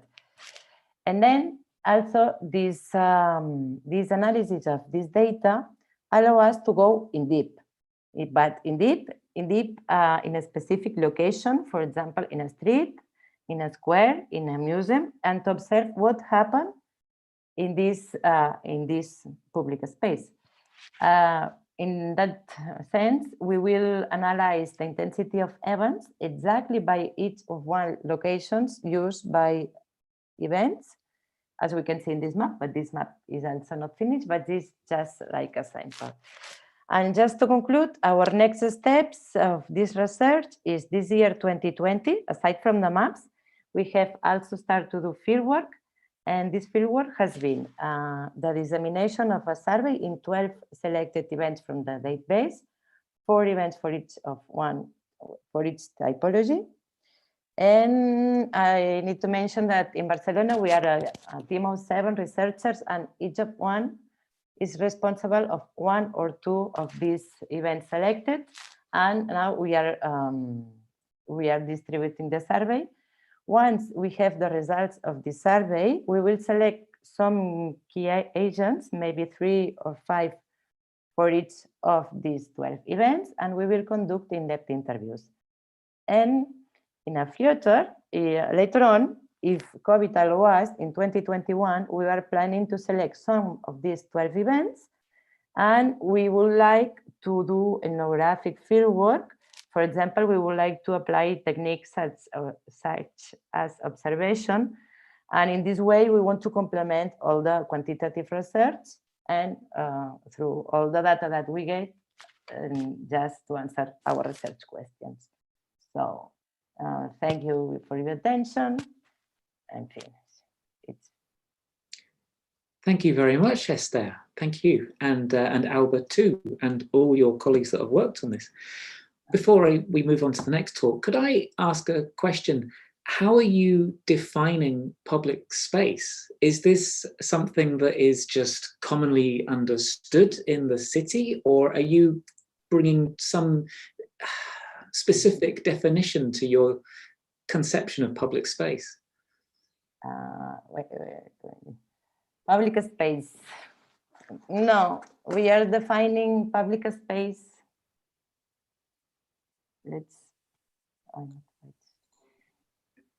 Just like, sorry, I'm getting lost. I can't see you. I've thrown you, apologies.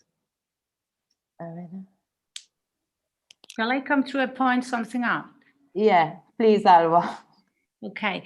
No, thank you very much, Esther and David. So it's a good question, David. So what's public space? That is a point that we have been discussing with all our colleagues inside the FastSpace project. So, and of course, we have different point of views, because one of the variables we could make in a definition of public space is being open air or not open air. Like we say, open air, squares, streets, etc. But on the other side, there is indoor public space also. So we have one colleague, for example, Bernadette Quinn. He has been observing events related with big festivities that are happening inside libraries, for example. So therefore, we understand that public space, in our case in Barcelona, it's a space that everyone could get in. And that is a second point that we discuss a lot. It's for free, or you should take in consideration some fee to get inside. And what we identified in our Barcelona case, it was the public space is the one that this is first for everyone, and secondly, also for free. That means we are not considering indoor and outdoor, because we identified one of the main venues that there's a lot of these cultural diversity events are happening in Barcelona. It's curiously a private area that for especially these events is open and for free.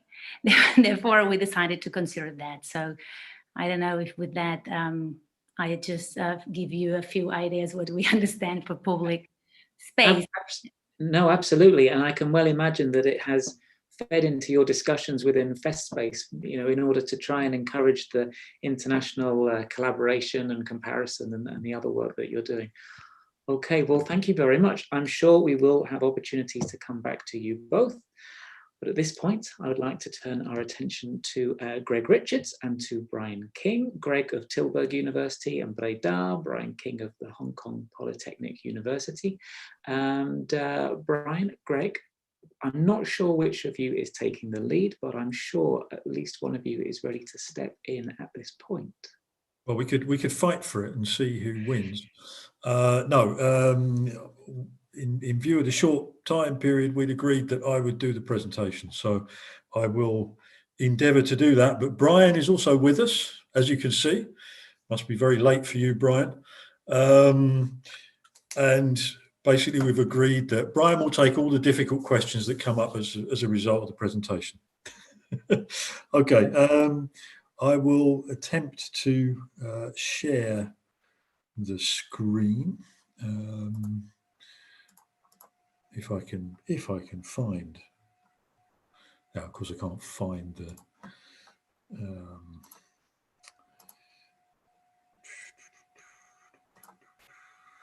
Let's see.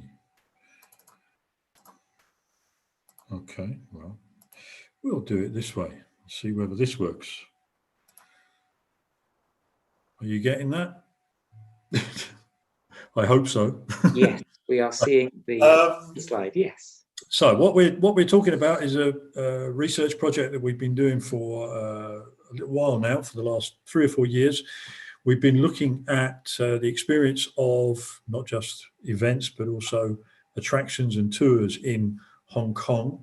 There's been a recent publication on that in Tourism Management, which some of you may have seen. But we will today just talk about a small section of that which relates specifically to the experience of cultural festivals.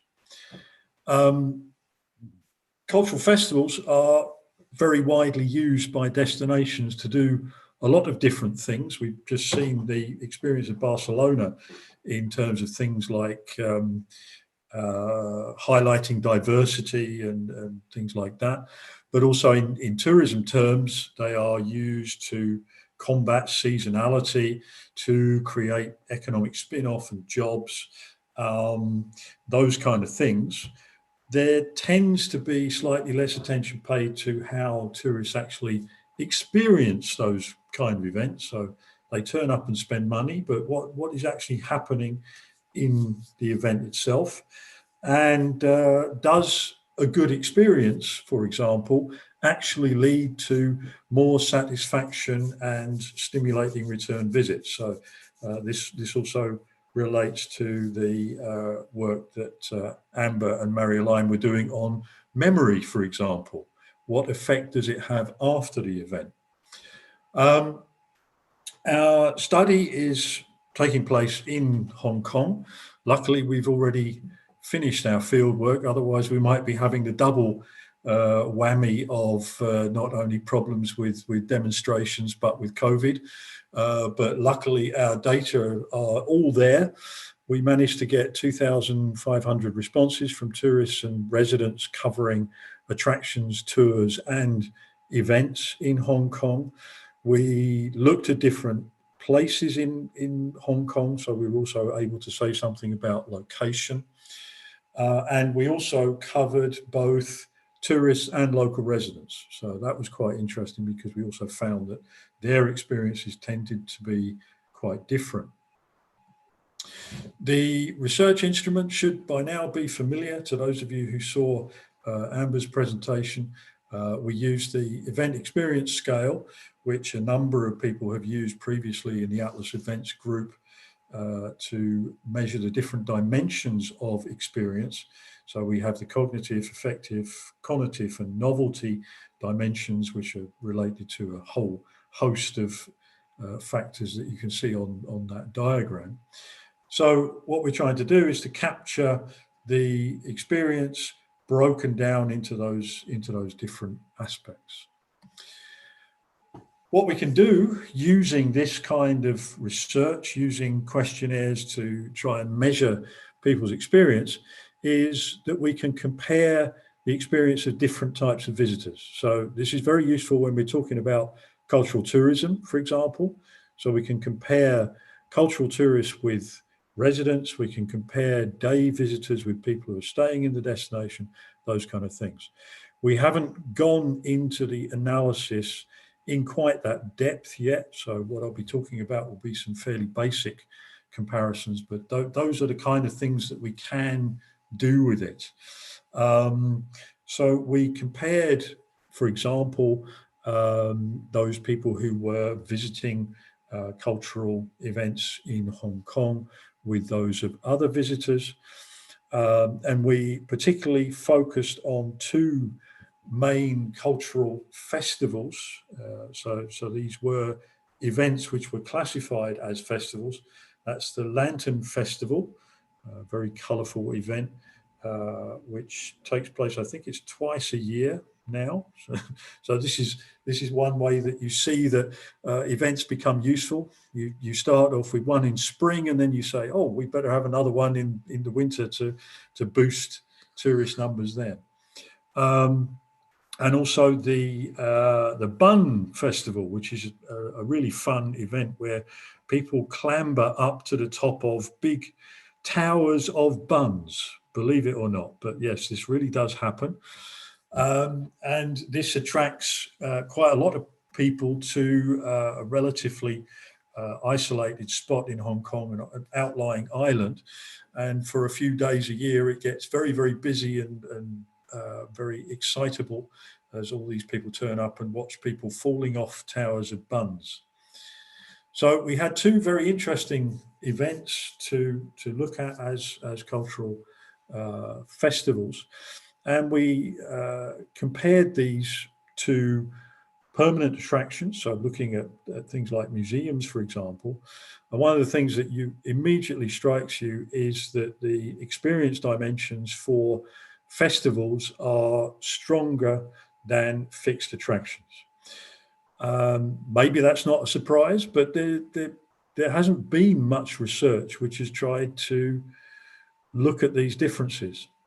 One also sees, for example, that the novelty dimension is particularly creates a differential effect between attractions and festivals, and that's probably because festivals are taking place on a one-off basis, whereas the attractions are permanent. So we had an interesting difference between festivals and attractions, and we found the same kind of difference also when we looked at tourists alone. So this is something which applies very much to tourists and suggests that if you start to organise attractive festivals in your destination, that will engage tourists and give them a meaningful and hopefully memorable experience. And we certainly found that when we looked at those people who had more positive experiences, that also led to more recommendation, intention to return, and satisfaction. So it had a positive effect on all of those kind of outputs that we talked about earlier in terms of memory. So we had some basic but fairly important findings.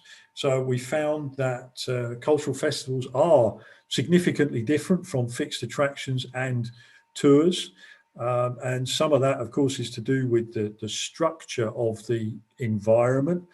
We assume that festivals are giving people a less structured experience than attractions or guided tours. There has been other research which has looked at, for example, at tours.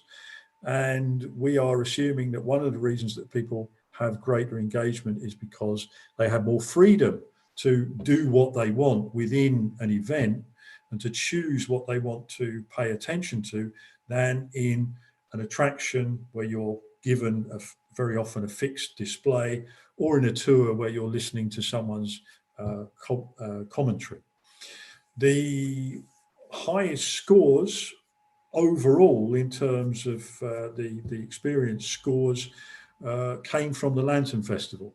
So that's the experience which scores highest in Hong Kong of all the events that of all the experiences that we surveyed. So that also highlights the fact that festivals can be particularly interesting in terms of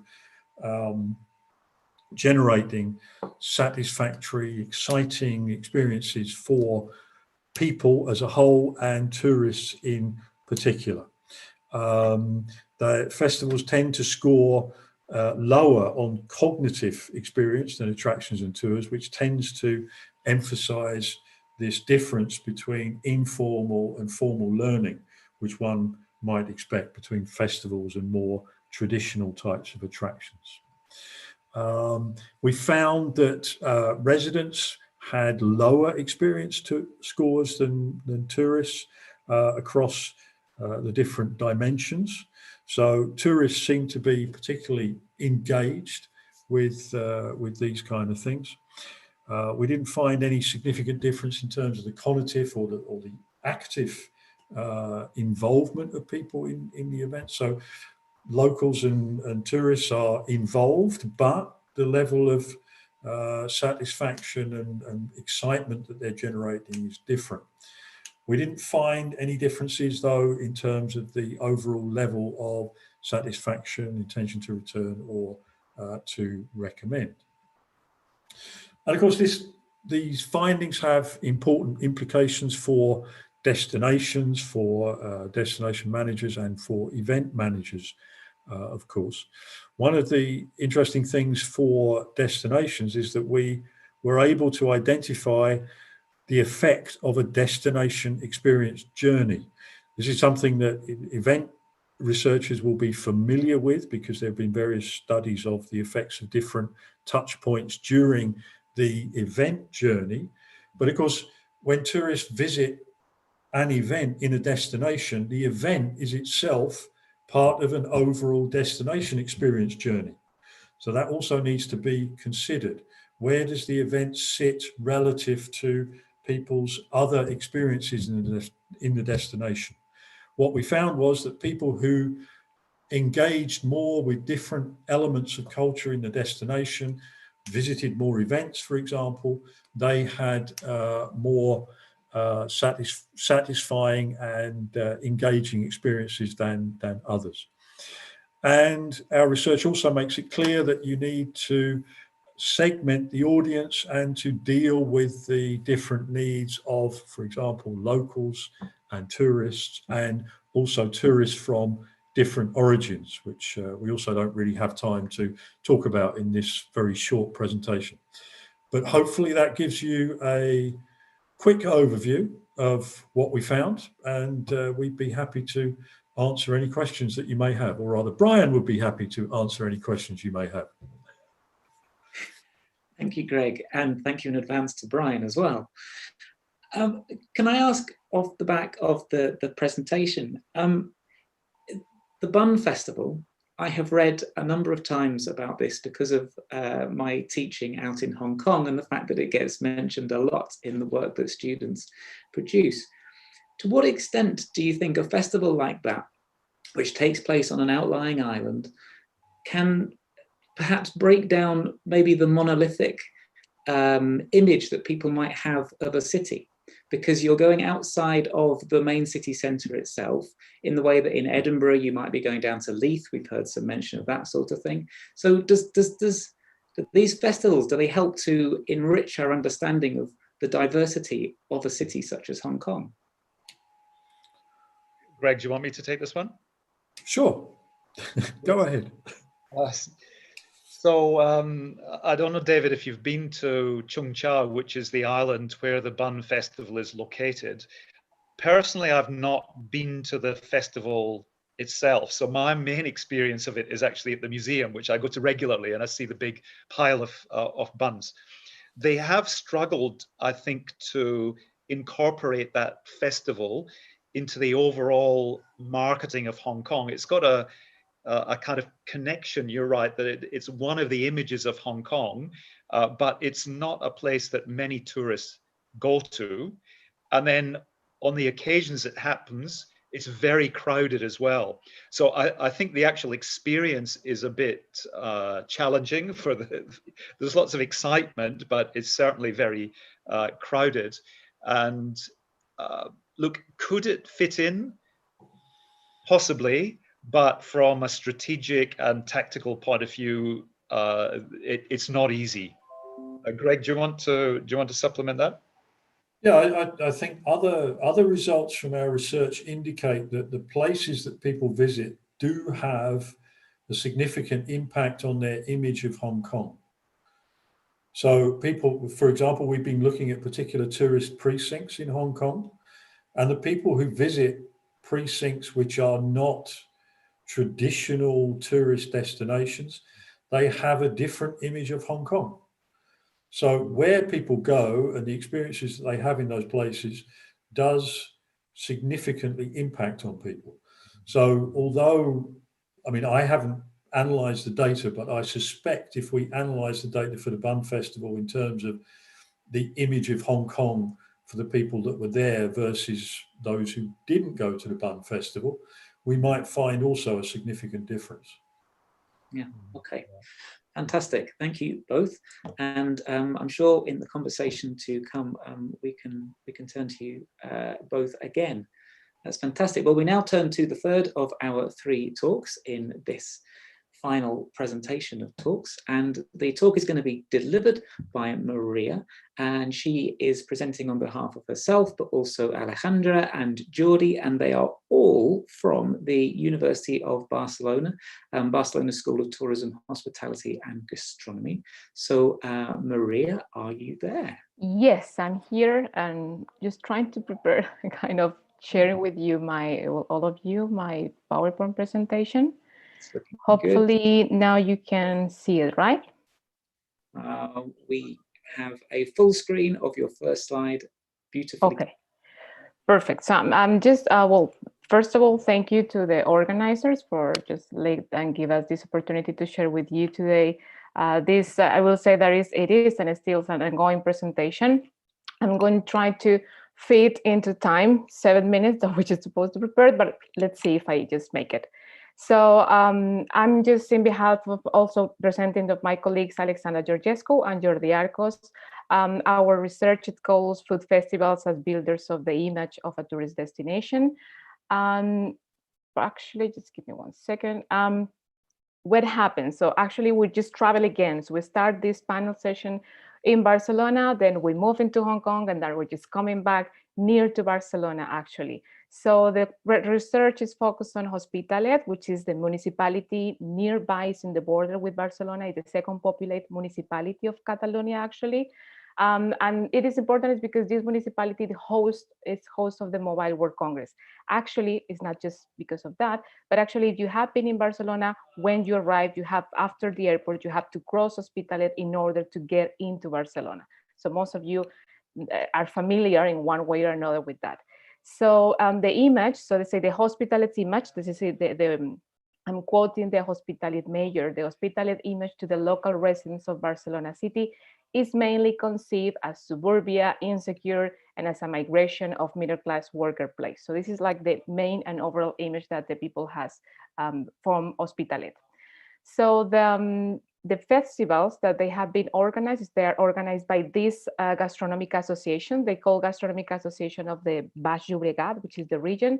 They are organized mainly 3 different food festivals. One it calls Tapas del Món, which is like snacks around the world, something like that.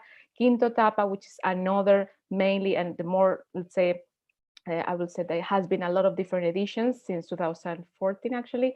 And the other one that calls the other festival that called the Hospitalet Experience, that this festival take place just during the Mobile World Congress.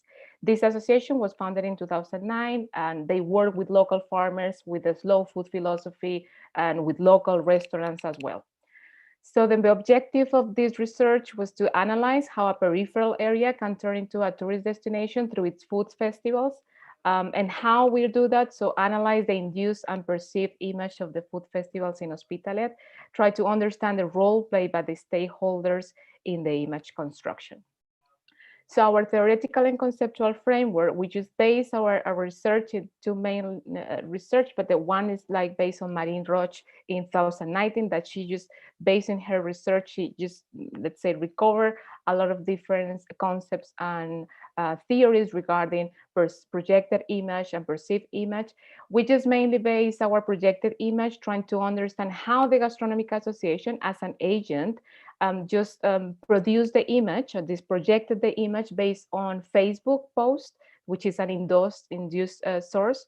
And also on the other hand, we would like to contrast the perceived image made by tourists by using organic source, that in this case was TripAdvisor comments of the restaurants that participate in the food festival. So all of the comments made by this specific restaurant that participate in the food festival, we analyze those comments. And how we did that is a content analyze. So actually we also base this categorization in the code book developed by Garay. And he just made this code book in different categories that also is quite related with the previous research that Greg was just mentioning about, but it was regarding these categories. Garay just divided this code book into affective, soft cognitive attributes and tourism products. By the affective, it means how in the content, in posts, in the Facebook post and in the TripAdvisor comments, they post regarding subjects of gratitude, admiration, enjoyment, interest, or in the case of soft cognitive aspects like identity, lifestyle, knowledge, information, quality, and so on. So in the second part, which is the hard cognitive attributes, how they mention, for instance, resources that are related elements that produce the attraction to the destinations, how they just mentioned issues regarding supply, that is the set of activities that, let's say, that service of the tourist, how they refer to climate, landscape, and in the case of interaction, we like also to see if they, you know, the people, the viewers, that they just react or not to the Facebook, or in the case of, well, Facebook mainly, and the type of content that they use. This is how we do it. So in the case, again, for the Facebook, we analyzed 103 posts regarding hospitality events that happened during the period of time 2016-2020. We analyzed 166 comments in English in order just to try to segment the tourists, that they made some comments in TripAdvisor of those restaurants that participate during these food, in these food festivals. And the findings, so here is like really descriptive information, but mainly, so part of the results is that in the case of the agents, the projected image, so they just focus the narratives and the message on the knowledge and information attributes that is categorized as a soft cognitive. And in the case of the TripAdvisor comments made by tourists, they focus the narratives and the posts and the comments on the attributes that are more linked to the gastronomy as a tourism product.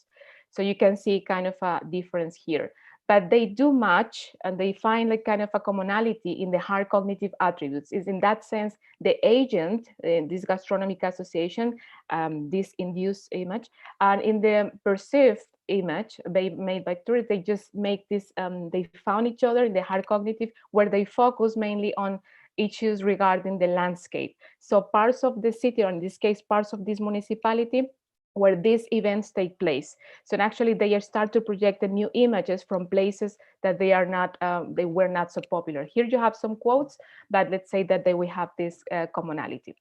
In the case of another attribute, which is in this case affective, so although we cannot say that they are quite just matching, but we can find that they just make this highlight both sides, the projected and the perceived image, the way of the enjoyment in the case of affective, and in the case of interest, it's not so well highlighted by the tourist, but in the case of the agent that they projected the image, they are just also linked the information with issues regarding enjoyment or admiration.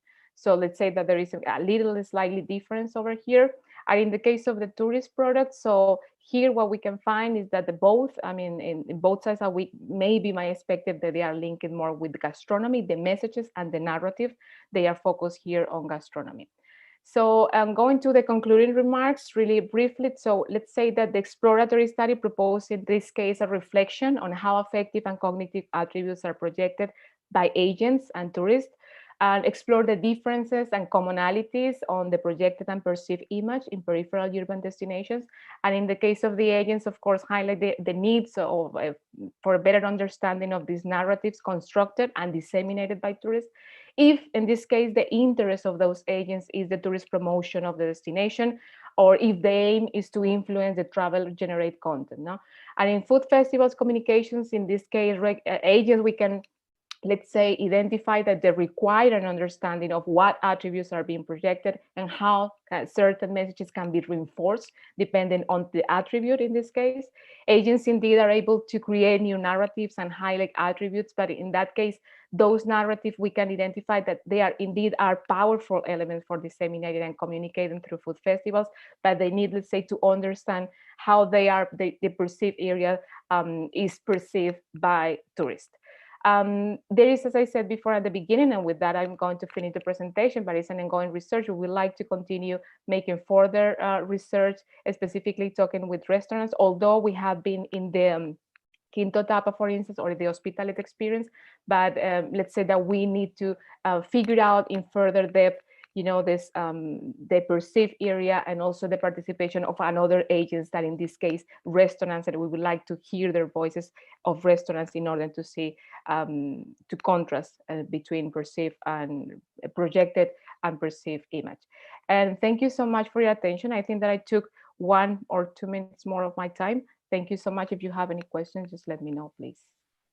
Oh, Maria, you were great. Thank you very much. And we are keeping the pace up. Thank you indeed. My can I ask a quick kind of data or methods related question? To what extent do you feel that we know enough about, I don't know, the processes and the power of TripAdvisor, if this is a key data source? Because, if we check into a destination or a restaurant or a hotel and we are then encouraged to review it, some of us do, some of us don't, and so on. What does that mean for your research? Well, actually, because we base our research on Marine Roche, and she just validated in her research how these travel generated content are valid as a reliable source for even to understand destination image construction and so on. So let's say that indeed, I mean, she actually in her research, she takes, I think that it was like more than 3,000 registers on comments of TripAdvisor. I mean, she used big data. So she gave us this intention to say it is valid. And in this case specifically, they were not enough or a lot of different comments on the hospitality, because it is not a really touristic destination. We identify that step by step, tourists start to recognize this as a Barcelona place. Actually, they don't make any kind of difference. But we can realize that the TripAdvisor step by step, also we can start to see. We didn't expect that we would get a lot of comments from restaurants, from the hospitality actually. And it was quite a surprise that the comments, there are some restaurants that are quite popular, but that we found some comments regarding restaurants experience, even the Quinto Tapa, that's something that at the beginning in my place, I didn't expect it, but we can just, thanks to this virtual ethnography, let's say, that we can find new sources of information. Thank you. And I hope in the process of your research, you were able to visit lots of these restaurants, attend these festivals, eat good food, and so on and so forth. That's for sure. Thank you so much, actually, for your question. No problem. Well, we've had some questions coming in over the YouTube chat. And I think what I would like to do is turn attention back to Esther and Alba. A question has come in regarding COVID-19 and the impact that has had on the uses of public space. Also issues regarding equality and access to these spaces. So how's that factored into your considerations? So Esther, shall I do it? Yeah, you can do it, yeah. So thank you very much, David, for this question. Of course, this is a point that in our All Fest Space project, we thought a lot about, we discussed internally, but we switch a bit the point of view and we start to develop another research question regarding COVID. And of course, in the case of Barcelona, we already published something in the blog of our FaceSpace site, but what's interesting to see, it was that other kind of private spaces have become public. For example, balconies. So I talk a lot in different platforms about this idea of balconies, and there's a lot of geographers talking about this idea, how these private spaces become public, develop like networks of nodes of a general and public space, and then developing like what we could say a social spontaneous event, not only after the applause or before the applause during pandemic, then also another kind of platforms to be seen being part of different popular events. For example, we have seen that in the cancelled community events, like Esther said, in Barcelona, but in the other areas in Spain, there's very important, these community events called Fiestas Mayores, no? It's the main festivity of the city area, neighborhood, etc. And this is like a lot of, it was like a social need to be part of it and not be cancelled. And the only way that the people saw to generate something like being part of it was from balconies, terraces, etc.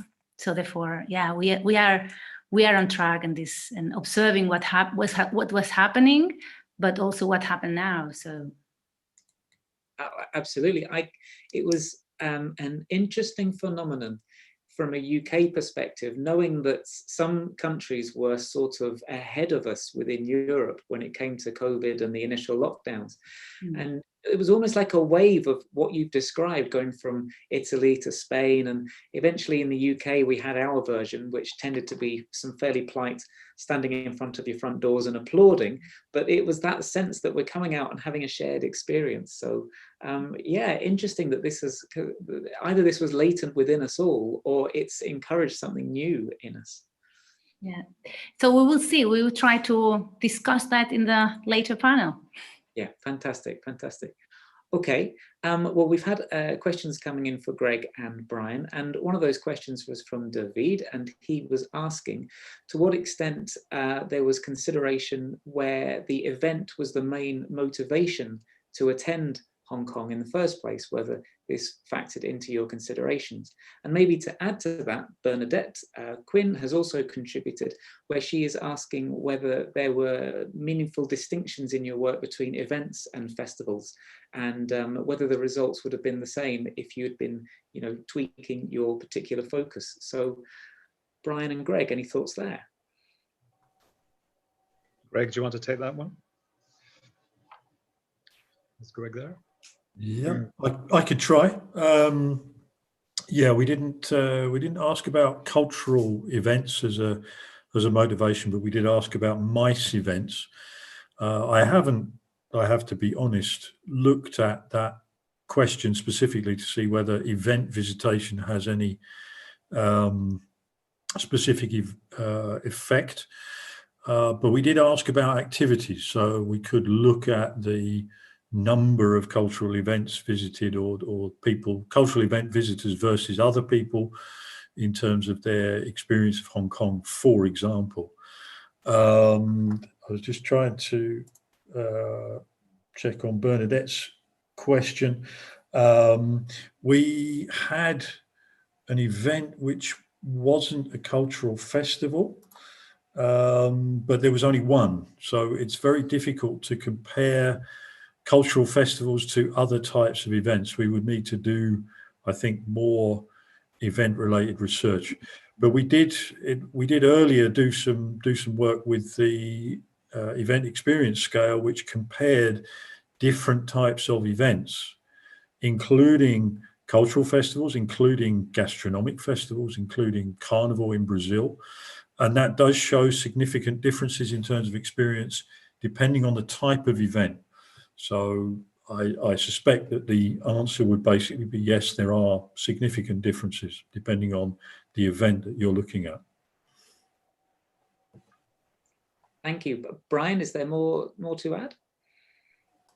No, I see there's another question about the Bun Festival, which I'll take, but no, I think Greg's, I mean, as he indicated, our study covered really a wide range, including tours, including events, fixed attractions, and so on. So cultural events were one small part of this bigger picture. So we were looking at the interrelationships between all of these things. The context was very important to us.